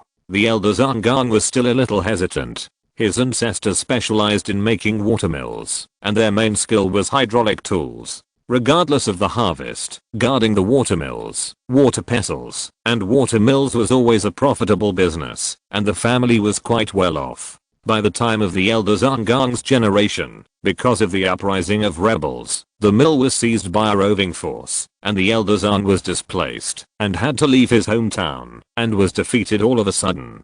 Fortunately, the elder Zhang was taken in by a family and survived the war. When the dynasty was founded and the world was peaceful, Liu Zhang settled down there and used his ancestral skills. He built a 3-story water-penetrating mortar, watermill and water roller by the river to pound and grind for people. Because the world was peaceful and people were at peace, Liu Zhang's water roller business was very good, and Liu Zhang was able to marry and have children, and that's how Dazang was born. However, as the water roller business became better and better, more people came up with bad ideas. Liu Zhang was an outsider, and although he married and had children in the local area, he was still an outsider. Because the village was secluded, there were many people left in the village, enough to unite and exclude Liu Zhang's family. Liu Zhang was squeezed out and had no choice but to give up the water roller and find other ways to make a living.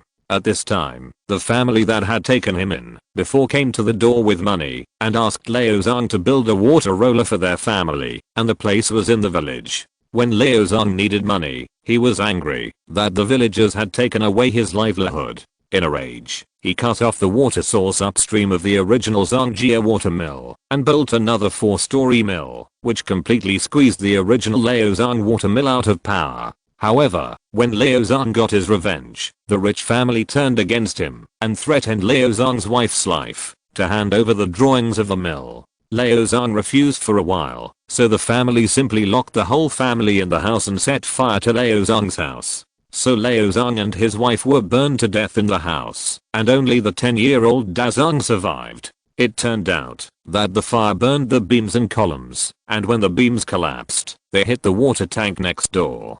Da Zhang wrapped himself in a cotton quilt to survive. Because Liu Zhang's last words asked Da Zhang not to repair the water mill again and not to turn over his ancestral books, Da Zhang never looked at the ancestral water conservancy equipment drawings again. But Liu Zhang was unexpectedly gifted. He could play with ink fountain and plane, since he could walk. He could dismantle any 7-piece lock or Lubin lock after just one look. He could make it after just one dismantling. In just 5 years, he had mastered all of Da Zhang's skills. Later, Liu Zhang found the water conservancy method inherited from the Zhang family in the book at the bottom of the box. He worked on it for half a month and made a small model. When he arrived at Liyuan, he quickly figured out the weaving system of the water loom by comparing Li Ju's model with the principles taught in the school. He put it together with the water conservancy method of the Zhang family and made the first model of the water loom. However, the palm-sized model can really weave cloth by pouring water on the wheel and connecting the thread. However, Da Zhang was very hesitant about whether to give this model away and hand over the technology. Liu Zhang was obviously willing, but he also respected his father's wishes, so he said, "Should I give the book away?" Anyway, it was just giving the book away, and it didn't count as violating his grandfather's last words. Liu Zhang felt that his grandfather's last words were just to worry that his father would encounter bad people, expose his skills, and bring disaster. Grandfather's worry was right at that time. That is, a man is innocent, but guilty of holding a treasure, but it seems inappropriate today. What kind of disaster can a person in Liyuan have? Master Li Ju is already a marquis. How can he care about these 3 melons and 2 dates? The other craftsmen are also simple and honest people. Even if there are a few who like to play tricks, they are just thinking about how to show off and how to get more meat. They will never do or dare to steal the credit. There are too many things that Liyuan needs craftsmen to tackle.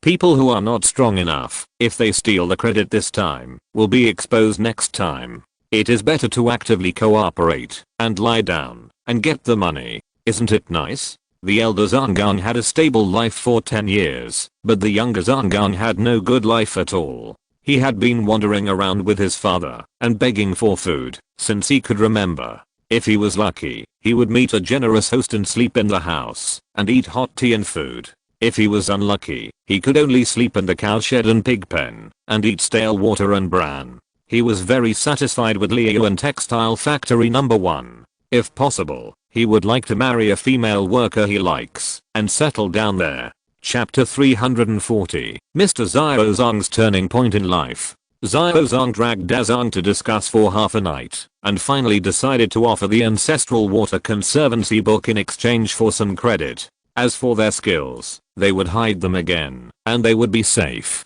It doesn't matter if the book is lost, as long as the people are safe. The next morning, the craftsmen gathered in their respective groups and took a course on the conversion of dynamic potential energy in the school. Everyone was dizzy and rested after lunch and then came to the workshop of the water-powered loom to solve the problem. Liu Zhang took out the Ancestral Water Conservancy book before starting work.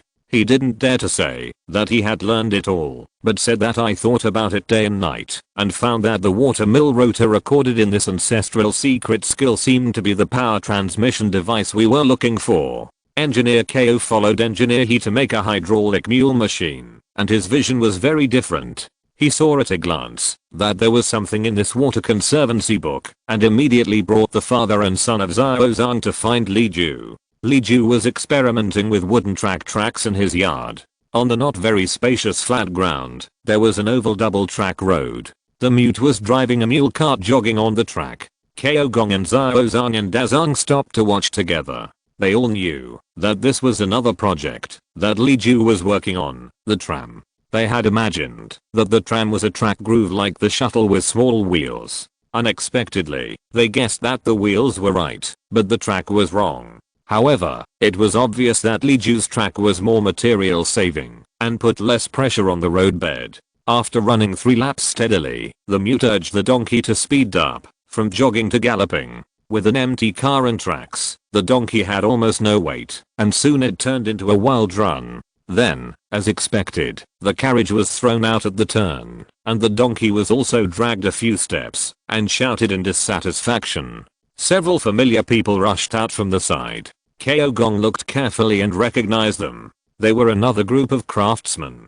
They hurriedly picked up the carriages and wheels, and asked, "Did you remember what went wrong just now?" While taking down the broken parts to replace them, Li Ju noticed that Keogong and his team had come, and said to Zhang, the leader of the wooden track project, "Make a height difference between the inner and outer tracks at the inner turn, so that the empty cars will be thrown out. What if the internal load is unbalanced?" The few people who had taken physics classes in the cram school knew that this was the effect of centrifugal force. Li Ju's idea was to draw this force inward. They showed it to the craftsmen, who had not taken physics classes, and went to the material yard to pick up materials to rebuild the wooden tracks and track base. Li Ju led Engineer Ko and the two Zhang engineers to his study, poured them each a cup of tea, and said, "Emperor Ko looks happy. Could it be that these two are the answer to the water-powered loom?" Engineer Ko was delighted. "Master, you have a good eye." "Of course you are." He spread out the Water Conservancy book and placed it in front of Li Ju, saying, "This is Carpenter Zhang and his son Zhang Chang. This book is a book passed down from their ancestors. Recently, the loom got stuck in power transmission. It just so happens that this book of his family has the corresponding solution, so they presented the book to you. Please take a look at it, Master." Li Ju was a little surprised, so he carefully read a few drawings from the page that were spread out. He saw that the drawings were complete, and the key links and parts on them were actually very clear. Engineer Ko was still nagging about the Zhang family father and son's meticulous work, but Li Ju could sense something wrong. How could they have such a skill that was praised by Engineer Ko as the best on earth, and such detailed and complete drawings, and how could they have delayed it until today, and how could they only send a book? Wouldn't it be simpler and clearer for the father and son to solve the problem directly? Especially when flipping to the back, this Water Conservancy book even has the prototype of a water-powered loom made. The structure looks very mature, not as simple as a theoretical drawing, but closer to a real drawing that really existed. Li Ju looked at the honest father and son of Zhang again. The elder Zhang was more timid, with a weathered face, while the younger Zhang looked very lively, with bright light in his eyes. Li Ju then asked, "There are only two of you, father and son. Where are the others? This book is of great use. It should be worth at least a bonus. That is enough for your whole family to live a prosperous life." The big bell worker sighed and replied, "It is indeed only us, father and son, who are left. His mother died when he gave birth to him, and his grandparents also died long ago." Li Ju asked again, "From your accent, I can tell that you are from the west?" The big bell worker talked about a place that had been flooded this year. Fearing that what he said was not tragic enough, he added that his ancestors were originally from the Central Plains, but drifted to Lianghui due to the war, and then drifted to Qingshan due to last year's flood. Li Ju almost figured it out, and said, "How about this? I don't want the book for now. I can't understand it anyway, and you craftsmen have to figure it out, so why don't you two keep it, and continue to discuss it?" Engineer Ko, recruit a few apprentices to study his book with the father and son, and give a bonus of 10 taels of silver per apprentice. When you finally make the water-powered loom, and it really uses your ancestral method, I will add an extra 30% to your overall bonus, and give half to you and your son. How about it? Li Ju didn't say how much the bonus would be, but based on the previous analogy, each person would get no less than 20 taels, and those who made great contributions should get 100 taels. Li Ju didn't want their heirlooms, and they only relied on taking apprentices and making machinery, and the father and son should be able to get a huge amount of 200 taels. 200 taels of silver was enough for them to set up a family business and become new landlords. Li Ju gave a reasonable bonus. Considering that the construction projects given in the book were all large-scale hydraulic machinery, Li Ju also added, with the first sum of money, you can consider buying a piece of land in Yu Yaoniang where the water flows fast, and build a large hydraulic equipment group, and arrange everything from textiles, oil pressing, pounding, and grinding. It will definitely benefit future generations. Dazangang asked cautiously. Master, don't you build one yourself? Li Ju stretched lazily. I would like to do it, but where can I get the manpower to do this? If there is a team of people who manage water mills, I would rather they work on nautical charts for me. Of course, this is a lie. If he really wants to build a hydraulic machinery group and collect money, it would be easy as pie. Even if there are not enough people, can't he let someone take care of it and get a share? It's just that he doesn't want to compete with others for food. But I have an idea for you. It's good enough for you two to manage a mill. Even if you have apprentices, they are limited. Why don't you organize a joint venture like I did? You can invest your technology, let others contribute money and work, and you get dividends. Isn't it simpler? Dazangang was still happy. As expected, Master Li Ju was a good man with no other intentions. He could finally use his family's unique skills and live a good life. As for the joint venture that Li Ju mentioned, he didn't think so far for the time being. The operation and supervision system of the joint venture was too far away for Dazangang. But his son's eyes lit up, and he was particularly interested in Li Ju's idea. Chapter 341, The World Situation. Dazan and Xiaozang got Li Ju's promise and suggestion, and they really stopped hiding their secrets after returning. They soon cooperated with Kaogong and others to build the first water-powered loom. As early as the most prosperous era of the previous dynasty, water-powered looms had already appeared in Sanjin Road, the core cotton textile production area of the Central Plains, but they were different from the drawings provided by Li Ju, but the core hydraulic potential energy transmission was similar, and Li Ju used geometry and physics to understand the essence of transmission. So in the hands of the talented Xiaozang, all kinds of fantastic ideas became reality. Li Ju cashed in the bonus as promised, and after confirming that Xiaozang and Xiaozang were not going to leave Li Yuan to start their own business, he promoted Xiaozang to the same senior carpenter as Kaogong. The wages and accommodation and food conditions of senior craftsmen will be better, and Xiaozang happily stayed. Dazangang originally wanted to buy a piece of land in the suburbs of Qingshan to run his ancestral craftsmanship during his vacation. Later, after learning that Li Ju would move to Jinling, they postponed their plan. They wanted to go to Jinling with Li Ju and run the industry in Jinling at that time. Li Yuan's vacation can be adjusted within a certain range, so Xiaozang and Xiaozang postponed all their vacations until after they went to Jinling. After a short break, the heavy and huge loom was thoroughly streamlined by the craftsmen to ensure that each component was accurate and effective. After several versions were improved, they finally got the loom that Li Ju needed to be put into the factory. After the loom team completed the drawings and dismantling of the production line, they disbanded on the spot, and everyone rejoined other groups according to their own interests and directions. In fact, there was not much difference between the other projects for Xiaozang, but Xiaozang wanted to get closer to Li Ju, so he chose the wooden track car project that Li Ju asked more frequently. Dazangang felt that he was old and not as hard-working as the young people, so he was more suitable for retirement, so he went to the school to teach his skills. The wooden track car itself has fewer technical barriers, but the requirements for mechanics, spatial geometry, and engineering design are very high. After Xiaozang chose this project, he was packed and sent to the school to study, and there were other people who wanted to join the wooden track car project with him. Now the wooden track car is still in the experimental stage on the ground. In the future, when it is to be built on the ground, the situation will only be more complicated. Li Ju felt that he was training engineers for the future rail transit system, so he had enough patience to wait for them to consolidate the theoretical foundation. The water-powered loom filled the last mechanical puzzle before the steam engine. After getting the news, the people who came to watch the excitement once again felt the same mood as when they saw the mule loom, proud, fearful, and excited.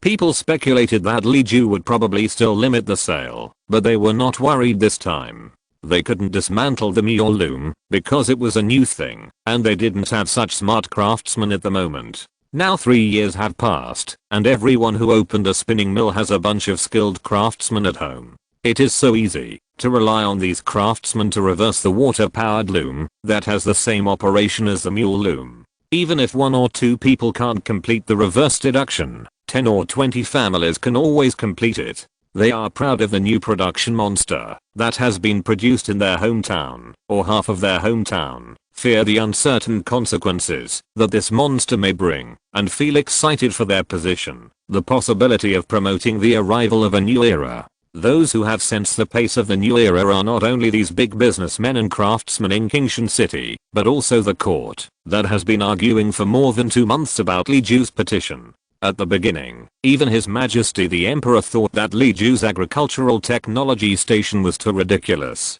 There are established methods for the promotion of agricultural technology. The Ministry of Industry and the Ministry of Households have a complete set of processes for collecting folk songs, compiling, and distributing them to local areas, so Li Ju's agricultural technology station seems particularly unrealistic. Not to mention other more serious and deeper problems such as systems and selection. Just talking about the measures that Li Ju hopes to take, training and teaching, and passing on from level to level, the manpower and food required will be more than 1 million. Where does Daeang get such a family background? However, His Majesty the Emperor understood that the world that Li Ju saw was different from what he saw, and he also understood that in Li Ju's view, wealth must be in the hands of people to be wealth. If it is accumulated in the warehouse and manifested as a life of extravagance, it is not wealth, but a waste. Therefore, His Majesty the Emperor can understand Li Ju's ideas, but he has his own position. He is somewhat different from Li Ju. He understands and even likes it, but it does not mean that he can do it. Until the imperial farm in Beijing came with some situations that needed Li Yuan to provide answers. All the new things that Li Yuan made will be copied 1-to-1 to His Majesty's private imperial farm. The current imperial farm is almost an enlarged version of Kingshan Li Yuan, which is half a year behind. Of course, things copied from Li Yuan will always encounter some minor problems, such as the mule machine that took a year to run smoothly, and now it has been disassembled and understood, and the royal textile factory has been established, such as the bicycle manufacturing plant. His Majesty the Emperor does not think that the people need to know how to make a mule machine or how to assemble a bicycle. It's enough for the people to use it. This is also one of the reasons why he feels average about the agricultural technology station until this year's planting overturned. First, the rice-based fish ponds overturned, and all the rice died. Then the greenhouses overturned, and the harvest was a total loss. Then the soil and fertilizers overturned, and the harvest was a total loss. The people in the Ministry of Industry spent a month reading Li Ju's miscellaneous books and still couldn't figure out the reason. They tried again, and the crops overturned again, and the yield was really pathetic. The Emperor, who was so anxious that he wanted to scratch the wall in the pepper room, suddenly had an idea and understood the use of Li Ju's agricultural technology station. Before Li Ju, there had never been a technology that could greatly increase output in a short period of time, and people would not be so eager to use new technologies. Therefore, a new technology, a new tool, could be spread slowly over a very long time. This long process of dissemination naturally ensures that most people can understand and learn it. However, Li Ju greatly increased the speed and urgency of the dissemination of this technology, so there was a situation like Huang's. Li Yuan had a greenhouse, so they also wanted one. Li Yuan had soil fertilizer, so they also wanted one. Li Yuan had rice-based fish ponds, rice-based crab ponds, mulberry-based fish ponds, sugarcane-based fish ponds, so they also wanted one. They copied the theory and the surface, but didn't get to the core, so they copied it to waste. His Majesty the Emperor could certainly send a letter to Li Ju immediately to ask him for an answer, and it would only take half a month to bring Li Ju to the capital. But what about other places? Should they give up more advanced and more productive production methods? His Majesty the Emperor asked them to give up, but the textile factory and other professional factories in the future would not agree. In the future, a large number of labor forces will definitely transfer to factories, and a large amount of land will definitely be used to produce cash crops. So what about food? Continuing to develop tepidly will not meet the needs of division of labor. His Majesty the Emperor circled in the pepper room for a long time, picked up the new wheat grain sent by Yunnan from Feng Nian's hand, twisted them, and said to himself angrily, he is plotting openly. No, he has no plot at all. This is the general trend of the world. Chapter 342 Experimental Field. Heaven and earth are conscientious. All the conspiracies in conspiracy are in their own minds. Li Ju never thinks about things that far ahead. However, the development of productivity is bound to be accompanied by corresponding vocational and technical training. In the future, the division of labor will become more and more refined, and each branch field will become more and more sophisticated. The final feedback requirement must be another set of learning and upgrading systems independent of the imperial examination system. Regarding the technical station, everyone was not optimistic at the beginning, lack of sufficient grassroots support, and gradually there were some voices of support. The biggest supporter was the emperor, who was worth 1,000. So the memorial that had been ignored for a long time was put on the agenda for discussion. This time, in addition to Wu Yu's fierce opposition, Yang Taifu and Zheng Shidao also chose the opposite side. The only great scholar who responded to Yunan's public support was Yang Mengxin, the half-teacher of Princess Yu Yaoniang. Compared with other Confucian scholars, Yang Mengxin would be more low-key and introverted, and more practical. He is also the only great scholar who is over 60 years old and still goes to the fields to plant crops and really does it himself. So even without Yunan's letter, Yang Mengxin is willing to stand on Li Ju's side. Yang Mengxin's industries also include textiles and light weaving.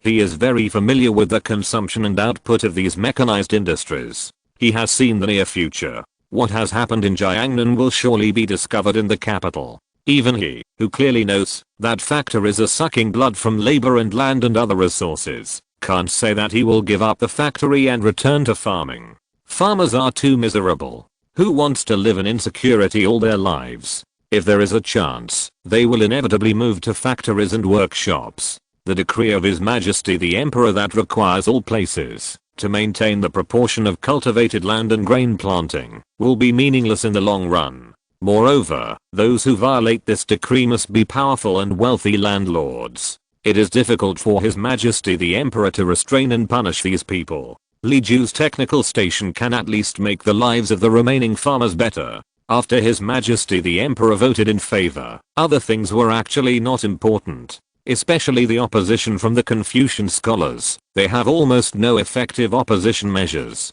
because their position is too high. And once their opposition is promoted to the implementation level, it will disappear instantly like a mud cow into the sea. Even their students would hope that their fields would produce a few more din of grain. As for the teachers' concerns, the technical station would give non-students the opportunity to advance, and would allow craftsmen and farmers to impact the dominant position of academia. These were not as important as a few din of grain. However, it was obvious that this new thing could not be directly rolled out across the country. So in the midst of the shouting and killing in the court and the public, His Majesty the Emperor selected Shuangyan, a county town in Jinling, as a pilot. Shuangyan County is next to Jinling. There are a group of mountains to the west of Yaochen Temple, and after crossing a Xiaoma River, it is the territory of Shuangyan County. The location is good, and the distance is close, so it will be very convenient for Li Ju to manage the mansion in Jinling.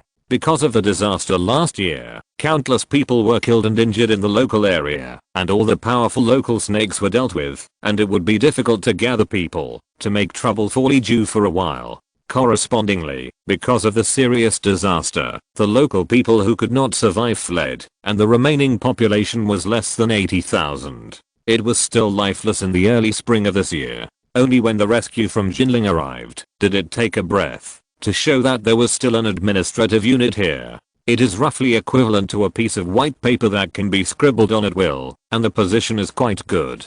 His Majesty the Emperor smiled and said, "What everyone said is right. How to select talents, how to arrange their positions, and how to prevent them from being used by people with ulterior motives. Your concerns are all reasonable. Whether it will work or not depends on the results of Li Fengrang's experiment this time. Although my Marquis Fengrang is not so reliable most of the time, I just listen to it. However, I think his simple reasoning is very correct. When an acre of land can only produce 300 kilograms of rice, collecting 90% of the tax is only 270 kilograms. But if an acre of land can produce 600 kilograms of rice, Collecting 50% of the tax is also 300 kilograms. My people have just had a respite from the war and have just had time to recuperate. We cannot increase taxes. We can only follow the path that Marquis Fengrang saw. Grand Secretary Wu and Teifu Yang were furious. Even the tone of His Majesty the Emperor's speech was closer to that of Marquis Fengrang in the south. He also said, "I just listened to it. I'm afraid he has heard it countless times. Of course we have to oppose it. This is not a problem of food or farmers, but a problem of the country." This time, a peasant who can't recognize a single word has stepped onto the lecture platform and become a teacher who can recruit a large number of apprentices across regions. Tomorrow, there will definitely be excessive treatment, and the day after tomorrow, it will definitely spread to more fields.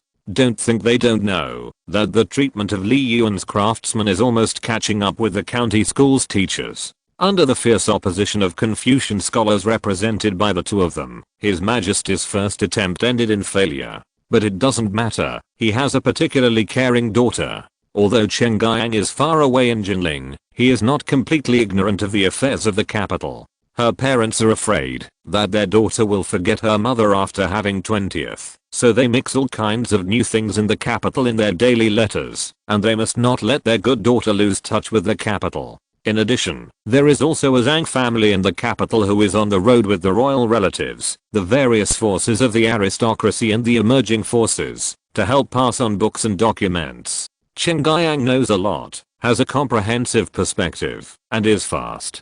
Chen Guiyang is a disciple of Yang Mengxin, the emperor's sweetheart, a die-hard supporter of Li Ju, and a true saint with a heart for the world. Of course, she fully supports Li Ju's memorial. When the emperor was still hesitant, Chen Guiyang wrote letters to persuade him several times. On this day, she learned that the emperor was going to use Shuangyuan County as a test site for Li Ju, but was blocked by the Teifu and Wuzishi. Chen Guiyang had an idea. She wrote a letter to Li Ju, saying that she was willing to use her fiefdom Chen Guiyang Prefecture as a test site. If Li Ju did not object, she would write a letter to the emperor. This is a lot of fun, because Chen Guiyang Prefecture is in Ludang Road, which is regarded as a holy place by Confucian scholars all over the world. Although Chen Guiyang Prefecture is at the southernmost end of Ludang Road and closer to Huobi Road, it belongs to Ludang, the holy land of Confucian scholars, in terms of administration, history, and culture. The princess fiefdom in this dynasty no longer has the clear political meaning of the previous dynasty. It has more economic meaning, that is, the taxes and labor service collected from the fiefdom will be converted into the princess's additional income according to the court price. In fact, Chen Guiyang did not have the administrative power over the fiefdom, so her proposal was really, in the words of Mrs. Yang Teifu, it could be regarded as a shameless act of generosity. However, the third prince, who was inspecting the local area in Ludang Road, publicly wrote a letter to express his support. The reason was simple. Ludang Road was originally very poor, and Chen Guiyang Prefecture was even poorer. They were so poor that their taxes and labor service converted into silver and rice were not as high as Chen Guiyang's salary. The agriculture and fishery of Chen Guiyang Prefecture have always been very bleak, and there has been no improvement. However, it is coastal, has a seaport, and can also engage in maritime trade. It is really surprising that it can still be so poor. Chapter 343 Travel. Chen Guiyang Prefecture has never had a good financial situation. After the construction of the southern seaport began, merchants would rather accumulate goods and wait to go out to sea from Dingbo port than go through Chen Guiyang Prefecture. Last year's disaster was so severe that business and travel were already hit hard. Therefore, last year and this year, Chen Guiyang Prefecture's business taxes and road taxes fell directly to the lowest level in 30 years. If the business taxes fall, then in order to maintain the expenses of the government office, they can only plunder from agriculture. Is it okay not to plunder? Of course not. Among them, the taxes paid to the court cannot be reduced. If they are less, they will not be well served as officials, and they will definitely get low grade or even lowest in the assessment. But if the court is given the full amount, what they leave in the local area will be reduced. The local area is already poor, and they are still frugal. Wouldn't that make their local officials and clerks poor? So they can only plunder from the farmers. Princess Chenggyang took the initiative to ask for the income from her fiefdom, and the third prince said that he would take care of it. The local government complained that it was really poor this year, and who could generate income should listen to who. So the emperor changed the concept and arranged Chenggyang prefecture as the royal back garden for Li Ju. After the emperor issued an edict quickly, he also wrote a letter to Li Ju. The tone of the letter was stern and earnest, hoping that he would not disappoint expectations in those who spoke for him. After the imperial edict and the letter were sent out, the emperor continued to participate in the debate in the capital. This debate was very fierce. Not only were all the Confucian scholars in the capital involved, but those from other places were not spared. This year's imperial examination also became a competition field for the forces of both sides. The students who participated in the imperial examination had a fierce clash with the examiner because of his inclination. Fortunately, this year was not a big year, and there was no joint examination and palace examination. Those students who were dismissed because of disagreements with the examiner still had the next chance. However, the fight between the two sides is not just because of Li Ju's agricultural technology station. As things have developed to this day, the reasons are no longer important. Instead, the differences are purely partisan, or for their own interests. The part that supports Li Ju was originally weak, but there are too many people who want to seek wealth and honor in danger, and think about the position of His Majesty the Emperor, so they stand on their side without knowing who Li Ju is, or what the agricultural technology station is, which seems too ridiculous. Just when the two sides were fighting fiercely, Li Ju received a letter from His Majesty the Emperor, and obtained the power to appoint and dismiss some officials in Chenggyang Prefecture. Ludong Road. In confusion, Li Ju knew too little about Chenggyang Prefecture. After presenting the thank you letter, the first thing Li Ju did was to check the local intelligence information. The poverty of Chenggyang Prefecture was so clearly displayed on paper. Not only was it poor, but it was also particularly prone to disasters, and it attracted typhoons and floods, and the quality of the soil was not good. Chenggyang Prefecture is still the old course of the river.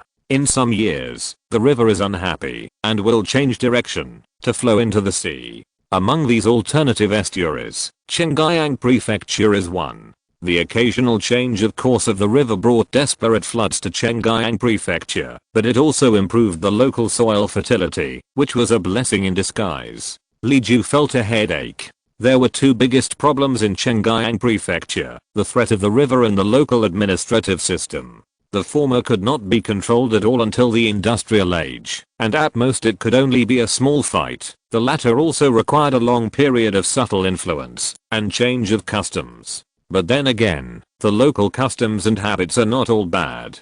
Because the business culture in Jiangnan is particularly popular, people attach great importance to the word profit. This is not the case in Chenggyang Prefecture. Although people are poor, they have retained many chivalrous qualities that seem out of place. Chenggyang Prefecture was a little bit repulsive to Li Ju, but later the news that Li Ju had fought off robbers, protected women and helped the poor spread, and people felt that Li Ju really had the demeanor of an ancient benevolent man, and that kind of repulsion was much less. Now it seems that the overall expectation is greater than the disgust. Li Ju scratched the wall in the study for 2 days, and finally calmed down, and began to plan for Chenggyang Prefecture. Even if it was just for the civilians of Chenggyang Prefecture, even if it was just for his agricultural technology station, even if it was just for the friend who used Chenggyang as his fiefdom, he should do something. Starting from afforestation in the upper reaches of the river, to embankment construction, dredging, and expenditure flow in the lower reaches. From the renewal of planting varieties to the selection of light industrial categories, from literacy classes to technical training, Li Ju arranged everything. Li Ju had no idea how many could be implemented, especially for measures that required assistance from other cities. Li Ju had no hope at all. Li Ju finally selected modern high-yield varieties of wheat and corn as the main grain planting categories for Chenggyang Prefecture, and selected drought-resistant sweet potatoes as auxiliary grain varieties.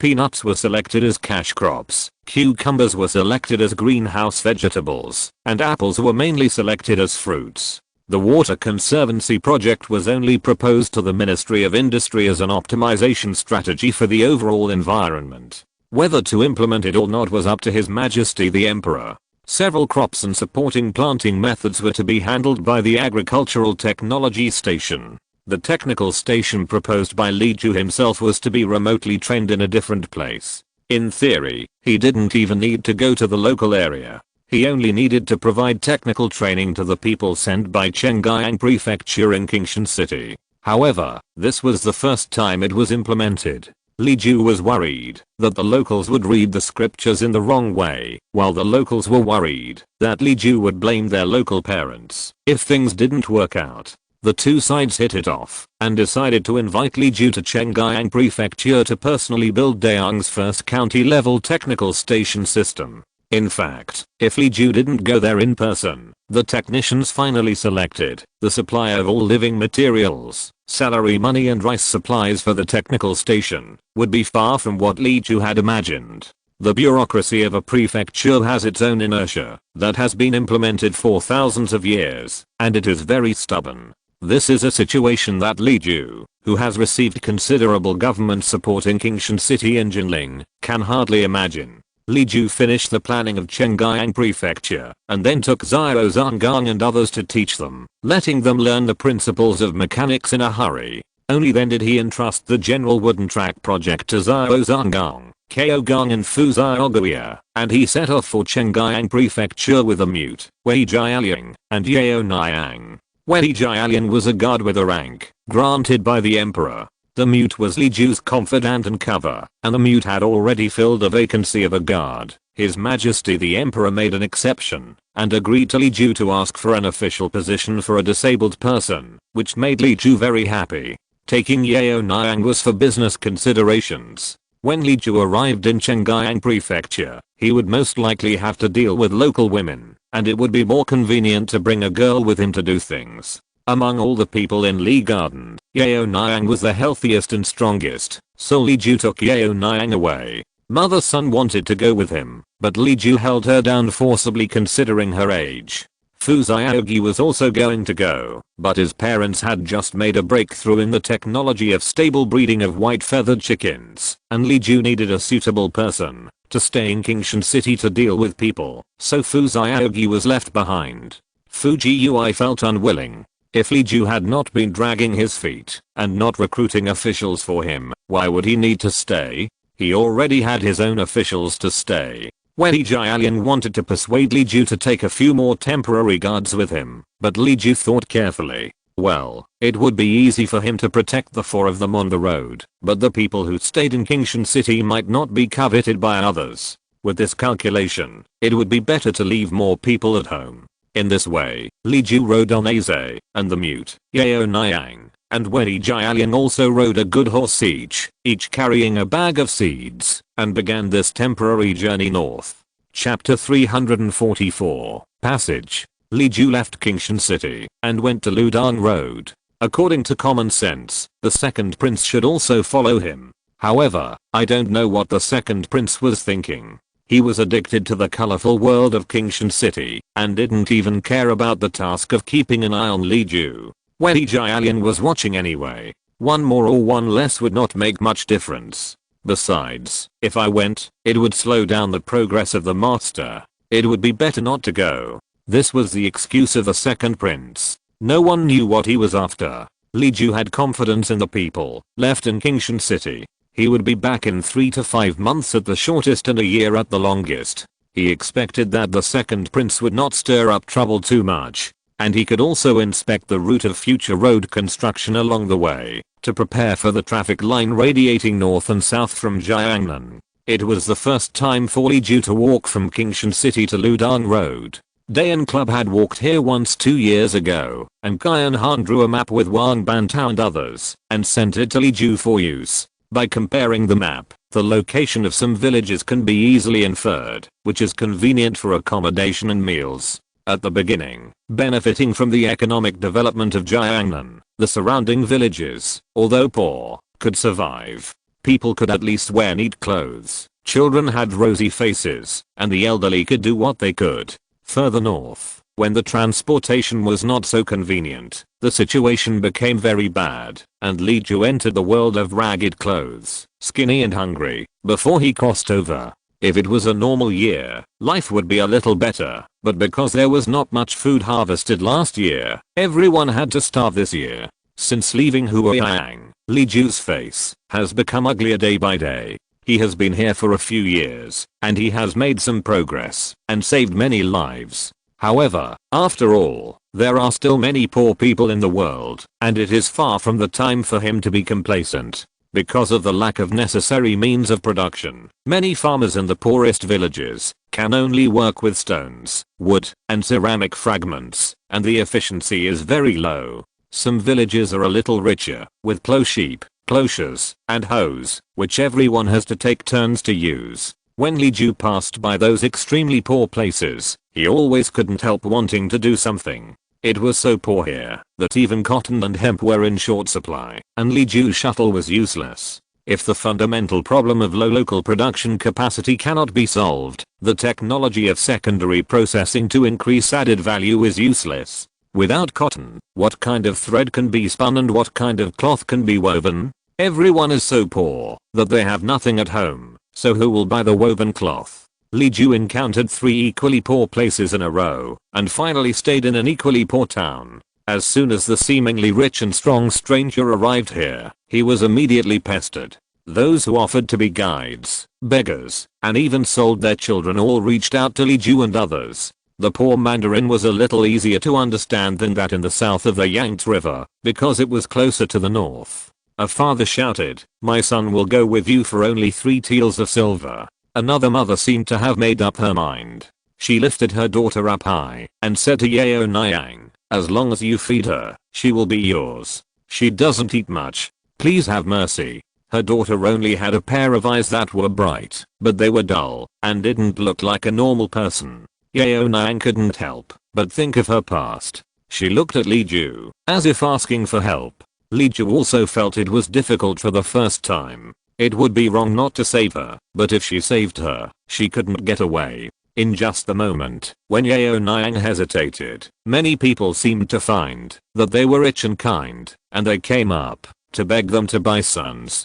daughters, and wives. Li Ju had to harden his heart, ignore the eager hands, and quickly find the only hotel in the town that could accommodate him. Because of his generous money, Li Ju got enough supplies. The owner personally drew well water for them, and boiled it for them, and prepared a table of food that he couldn't even eat. Seeing that the shopkeeper was still good at talking in his 50s or 60s, Li Ju invited him to have dinner with him, and asked about the situation in this area. From the shopkeeper's description, we can know that people have always fled from this place, but never came in. In the final analysis, it is floods and droughts. These two extreme situations are not contradictory. Floods are caused by the fact that the big river is a hanging river. When the rain is abundant, the embankment will be broken in minutes and the country will be flooded for thousands of miles. Droughts are also caused by the fact that the big river is a hanging river. Not only can it not be replenished by the tributaries, but it has to pay for the groundwater level, so it often dries up.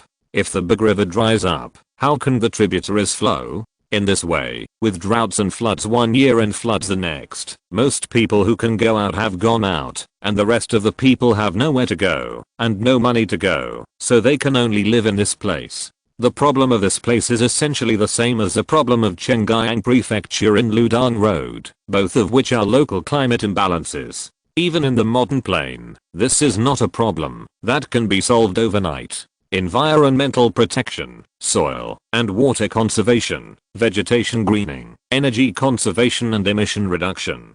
Daeon has no idea of any of them. Li Ju ate a tasteless meal, thinking over and over again in his mind the ideas he had come up with recently to deal with the situation in Chengyang Prefecture.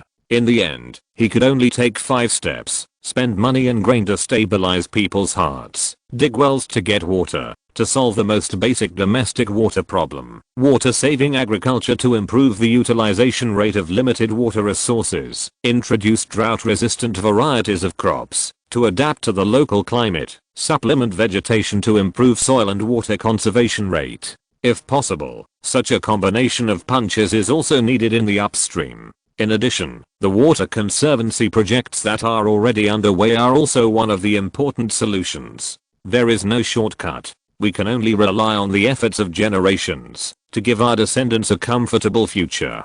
Carefully calculating the investment in these measures, it may be more cost effective to let them all move to richer places. Having said that, Li Ju would rather spend more time to solve the root causes of these poverty. We can't let these problems lie here and intensify, affecting more places in the future. How can human beings only destroy and take without making up for it? The world is so big, and the environmental capacity is so small, so we have to find a way to get along for a long time. Yaoniang finished her meal hastily and saw that Li Ju was wandering in the world, and she knew that he was also making plans for the people here.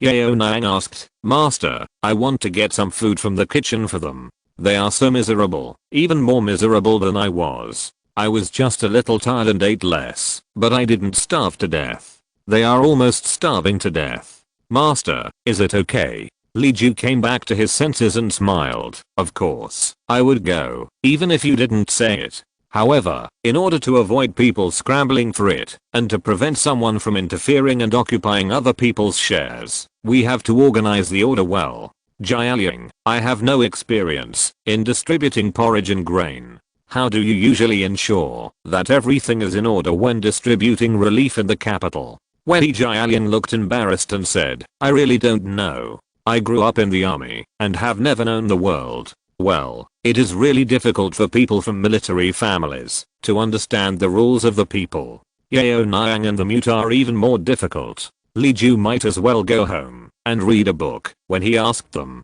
the shop owner sitting nearby understood what was going on and knew that this was a fool dropping money from the sky. He just rolled his eyes and volunteered with a smile. "Master Li, I have an idea. Do you think it's right? If you're listening to this novel on a channel other than Fanfic World, it means they downloaded and uploaded it without effort. We cordially invite you to visit our channel, Mundo Fanfic Novelos. There you'll find the original version of this story and you can explore many other novels of various genres. We're waiting for you to immerse yourself in a world of incredible novels." Chapter 345, Pie in the Sky. The store owner's idea was simple, which was to hire local young and strong men, written as young and strong, and pronounced as local snake to do the job. Li Ju didn't know whether it was possible, but he paid for half of the food reserves of the hotel and several nearby small shops, and asked Wei Jialing and the mute to escort Yaoniang to the place where people were sold just now. Fearing looting and fighting, Li Ju asked them to deliberately put forward particularly harsh conditions and find a local who could speak Mandarin as a helper. The store owner volunteered to help, and Li Ju really couldn't find a better one for a while, so he agreed. That night, Yaoniang took 2 guards and went to the human market accompanied by the store owner. At this time, most people who could go home had already gone back, leaving only those who were too far away from home or really had nowhere to stay to spend the night under the eaves of the roadside or in the alleys. These days are the end of spring, and the temperature in the north is getting higher. Sleeping on the street will not be cold, so there are a little more people who choose to make do. At this time, they were trying to make themselves feel better by taking advantage of the last rays of the evening sun. Wild grass could be used to cover the ground. Wild vegetables could be used to fill their stomachs, and although wild fruits were sour and astringent, they were better than nothing. Some kind-hearted people were willing to lend some needles and thread, and some kind-hearted people gave them old scraps of cloth. They saved them, and sewed and patched them up to cover themselves. In the afternoon, the woman who held her daughter pulled open her only piece of clothing and let her daughter hide in her arms, using this piece of clothing to shield the two of them from the night dew. The mother and daughter were huddled together with other equally poor people in a dilapidated shed. People were lazily exchanging information. The caravan that left yesterday took away the wife of the old Ma family. Yes, they left behind a bag of rice, which can be exchanged for beans and millet, to last for a year. At least his son won't starve to death. The new merchant hasn't left yet. Let's try our luck tomorrow. Maybe he can take in 2 more servants. If he can take in a concubine. Wake up, don't you see how pretty other people's wives are? How could they be interested in someone from our village? The 3 new masters in the hotel only brought one wife, who looks like a virgin. Maybe she's a sister or a daughter. Is it possible? The 3 masters didn't bring any servants. Why don't we go to the boss tomorrow morning and ask? I dare not go. The master looks so fierce. That's right. He's a head taller than Captain Zeng. I dare not go. Everyone was muttering in a low voice, and suddenly their voices became smaller. At the intersection not far away, under the dim sky, 4 figures,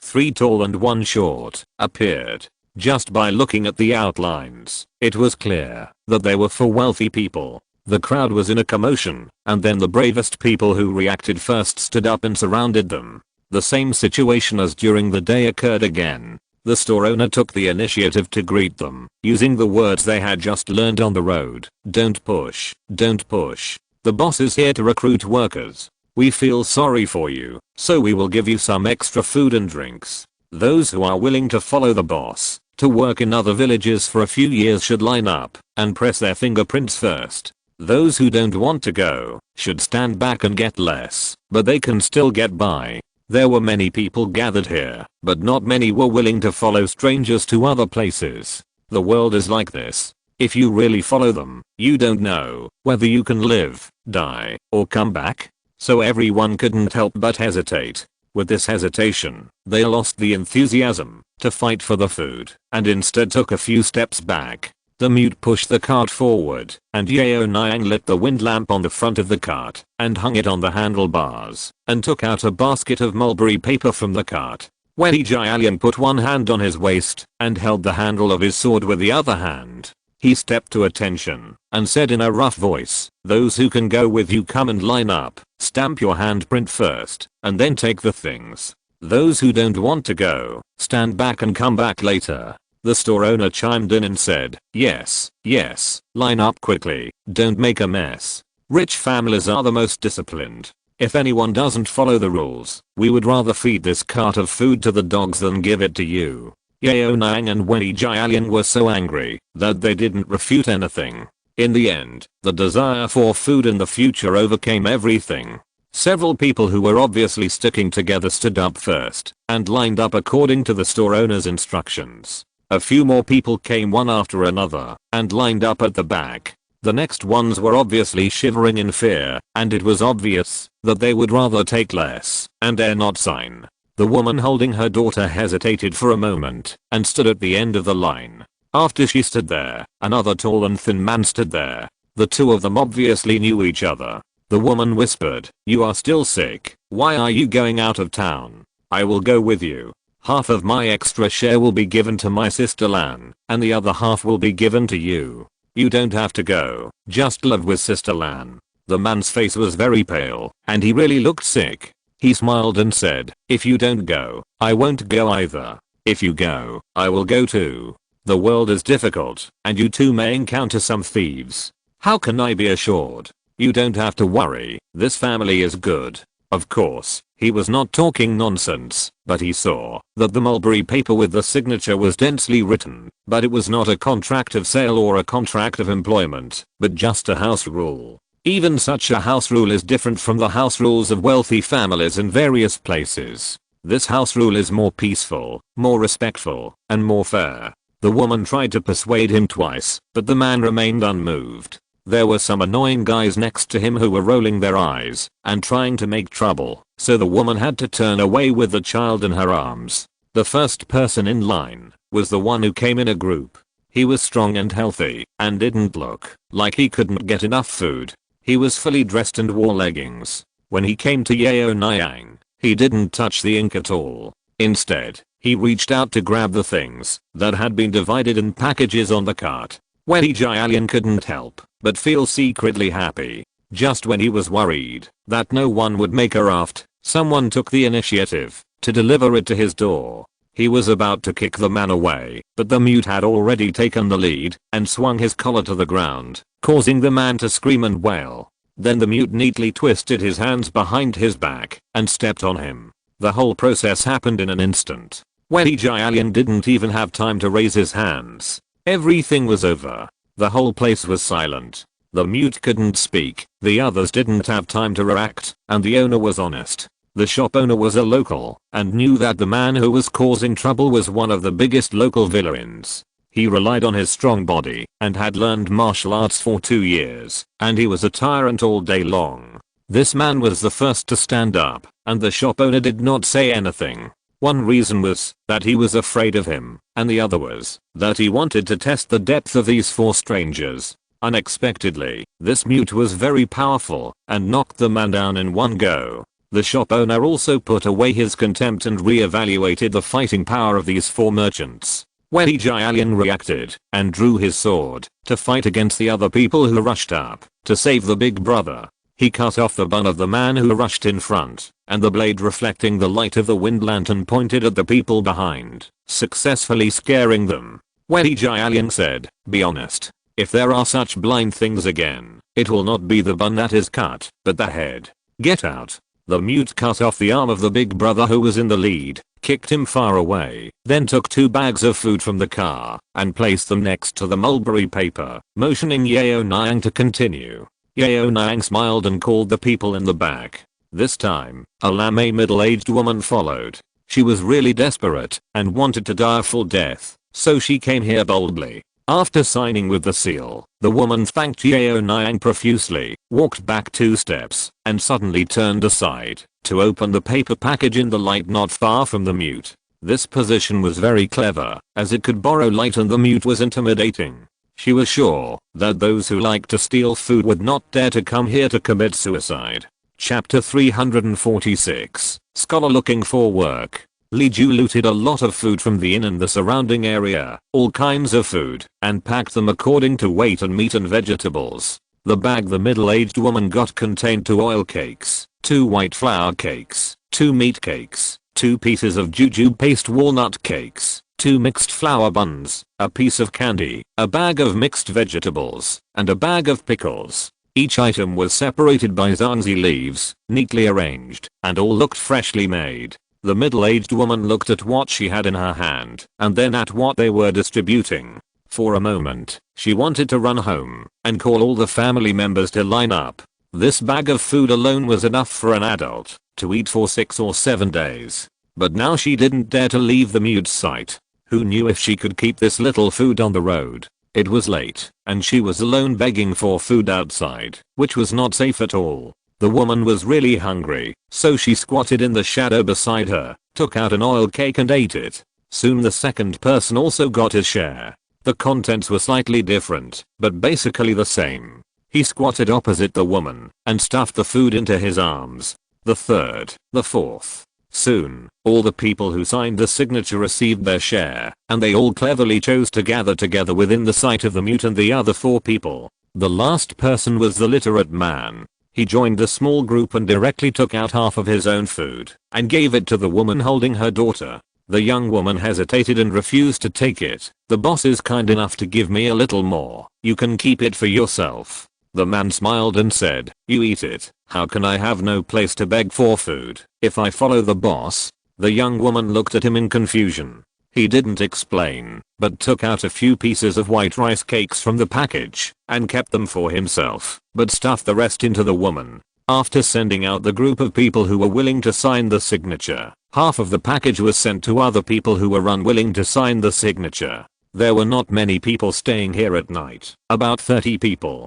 Some people nearby got wind of the news and rushed over to get a chance, but when they heard that they had to sign the signature and follow them to work in other places for a few years, they all gave up the idea. The method that Yu Yaoniang and the others came up with to avoid being taken advantage of and to avoid being robbed and scrambled for was to raise the threshold for obtaining food so that people who were unwilling to pay the price would naturally back off. They successfully put out a cart of food, and Yu Yaoniang took special care of the little woman with her daughter. The scene she saw during the day was too dazzling. If she didn't take care of her, I'm afraid Yu Yaoniang might not be able to sleep tonight. After distributing the food, the few people who signed the contract were taken back to the hotel by Yu Yaoniang and others. Yu Yaoniang arranged accommodation for them tonight, with 4 people in a room according to gender, and specially arranged a small room for the mother and daughter, and went back to her room to sleep.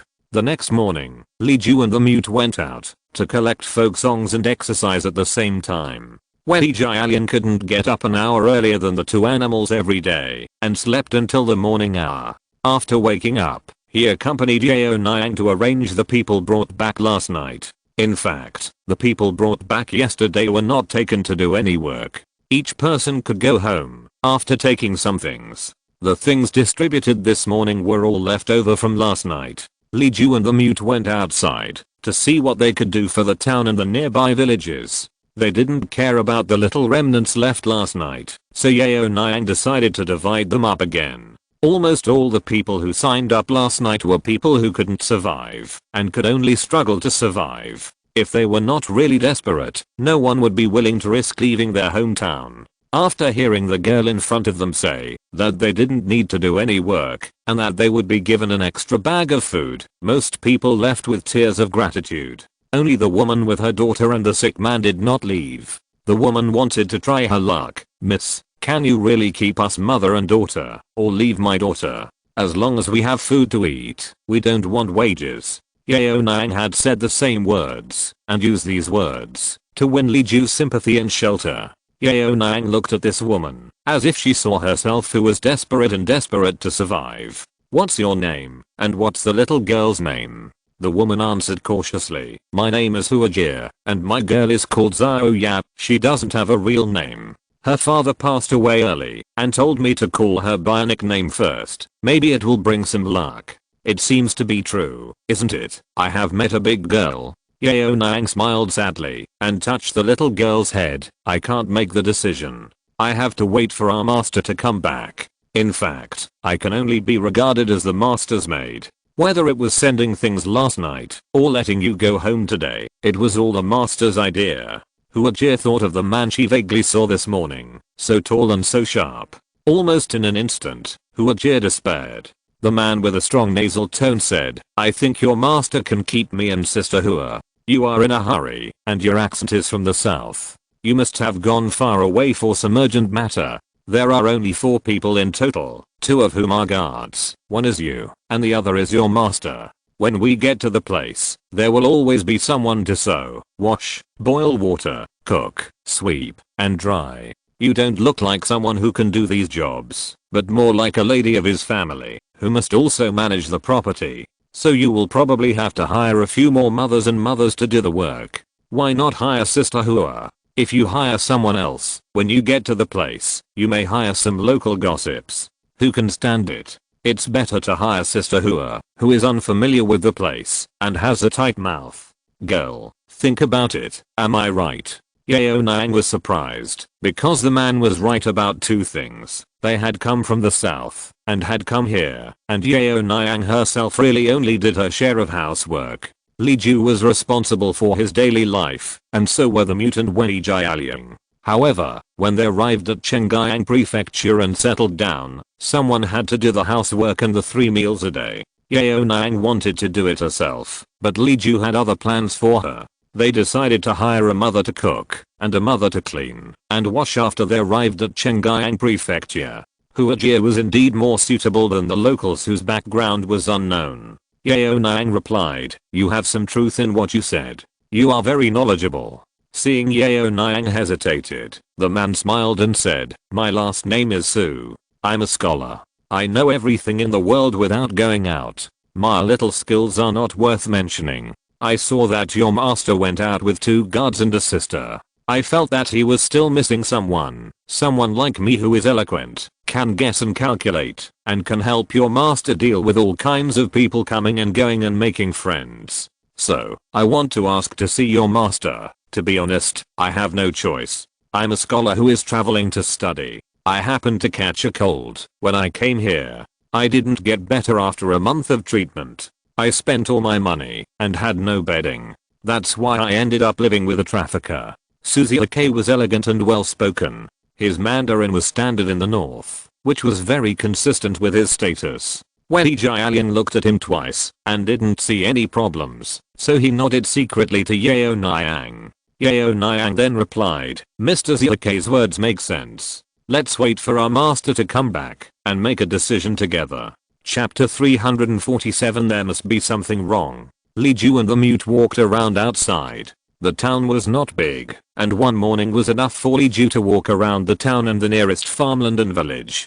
Basically, Li Ju's previous judgment was confirmed. With drought and the threat of river bursting, people were extremely poor. Several villages relied on pools covered with moss and weeds to solve the water problem. This year, the place was particularly poor, so much so that there were still some homeless people in the tooth market at night, and a large part of the reason was the spring drought. There was only a little bit of moisture in the land, and the drinking water for people and animals could only reach the state of not dying of thirst. The pools in some villages were not built deep enough, or the anti-seepage was not done well enough, and the water storage had reached the bottom. There were still many wounded in one village. When asked, it was because of a fight over the last well. It was all because of poverty. After walking around, the two returned to the hotel for dinner. Li Ju took the meat and chicken bought from the town, watched the chef cook a few local dishes, and personally carried 2 baskets of food to the guest room upstairs. In the afternoon, Li Ju was going to buy some food to send to the crowd. He also wanted to hire a few people to dig wells in the places he had chosen in the afternoon to see if he could find a few more water sources. In ancient times, there were techniques for digging wells. Combined with modern geographical knowledge, several landforms that can store water can be calculated. Syncline, anticline, water storage direction, permeable layer, impermeable layer. After a comprehensive inventory, there are also 5 or 6 places that are more promising. If you can't get it out, then you can't get it out. Anyway, he has paid the workers. As soon as he entered the door, Li Ju saw Yu Yaoniang, Yu Yaoniang and 2 strangers eating around a table. The strangers were Huajie and Suzuki. Huajie was wearing Yu Yaoniang's old clothes, and Suzuki was wearing a grey pudding patched shirt. When Yu Yaoniang and Yu Yaoniang saw Li Ju enter the door, they stood up together, and Huajie and Suzuki also stood up, and they were a little nervous. Li Ju is a good person, but he is not necessarily easy to talk to. He looks too much like a killer. Li Ju was a little surprised, but in front of strangers, even for the sake of Yu Yaoniang and Yu Yaoniang, he would not say anything, just asked everyone to sit down. Don't be polite, sit down. But I didn't bring enough lunch, so I'll ask the store to add 2 more dishes and 2 bowls of rice later. Li Ju sat down and found that the strange woman was holding a baby girl. Li Ju always liked children, especially little girls. Seeing the child timidly pulling her mother's clothes, he softened his attitude. Yu Yaoniang, who are these 2? Master, they were brought back from the human market yesterday. They have nowhere to go. One can cook, wash clothes, sweep, and mend, and the other is a scholar, so they can both be used, right? Yu Yaoniang was a little uneasy. Li Ju looked at her, then at the nervous Huajie and Suzuki, who looked calm, but his eyes revealed his true thoughts, and was also very nervous. Li Ju was silent for a moment and said, okay, let's go together. Instead of recruiting people, when we get to the place, it's better to select them first, and take them over. It's only 2 or 3 days journey anyway. Come on, don't be restrained. My name is Li, and I'm the 3rd in line. What are your names?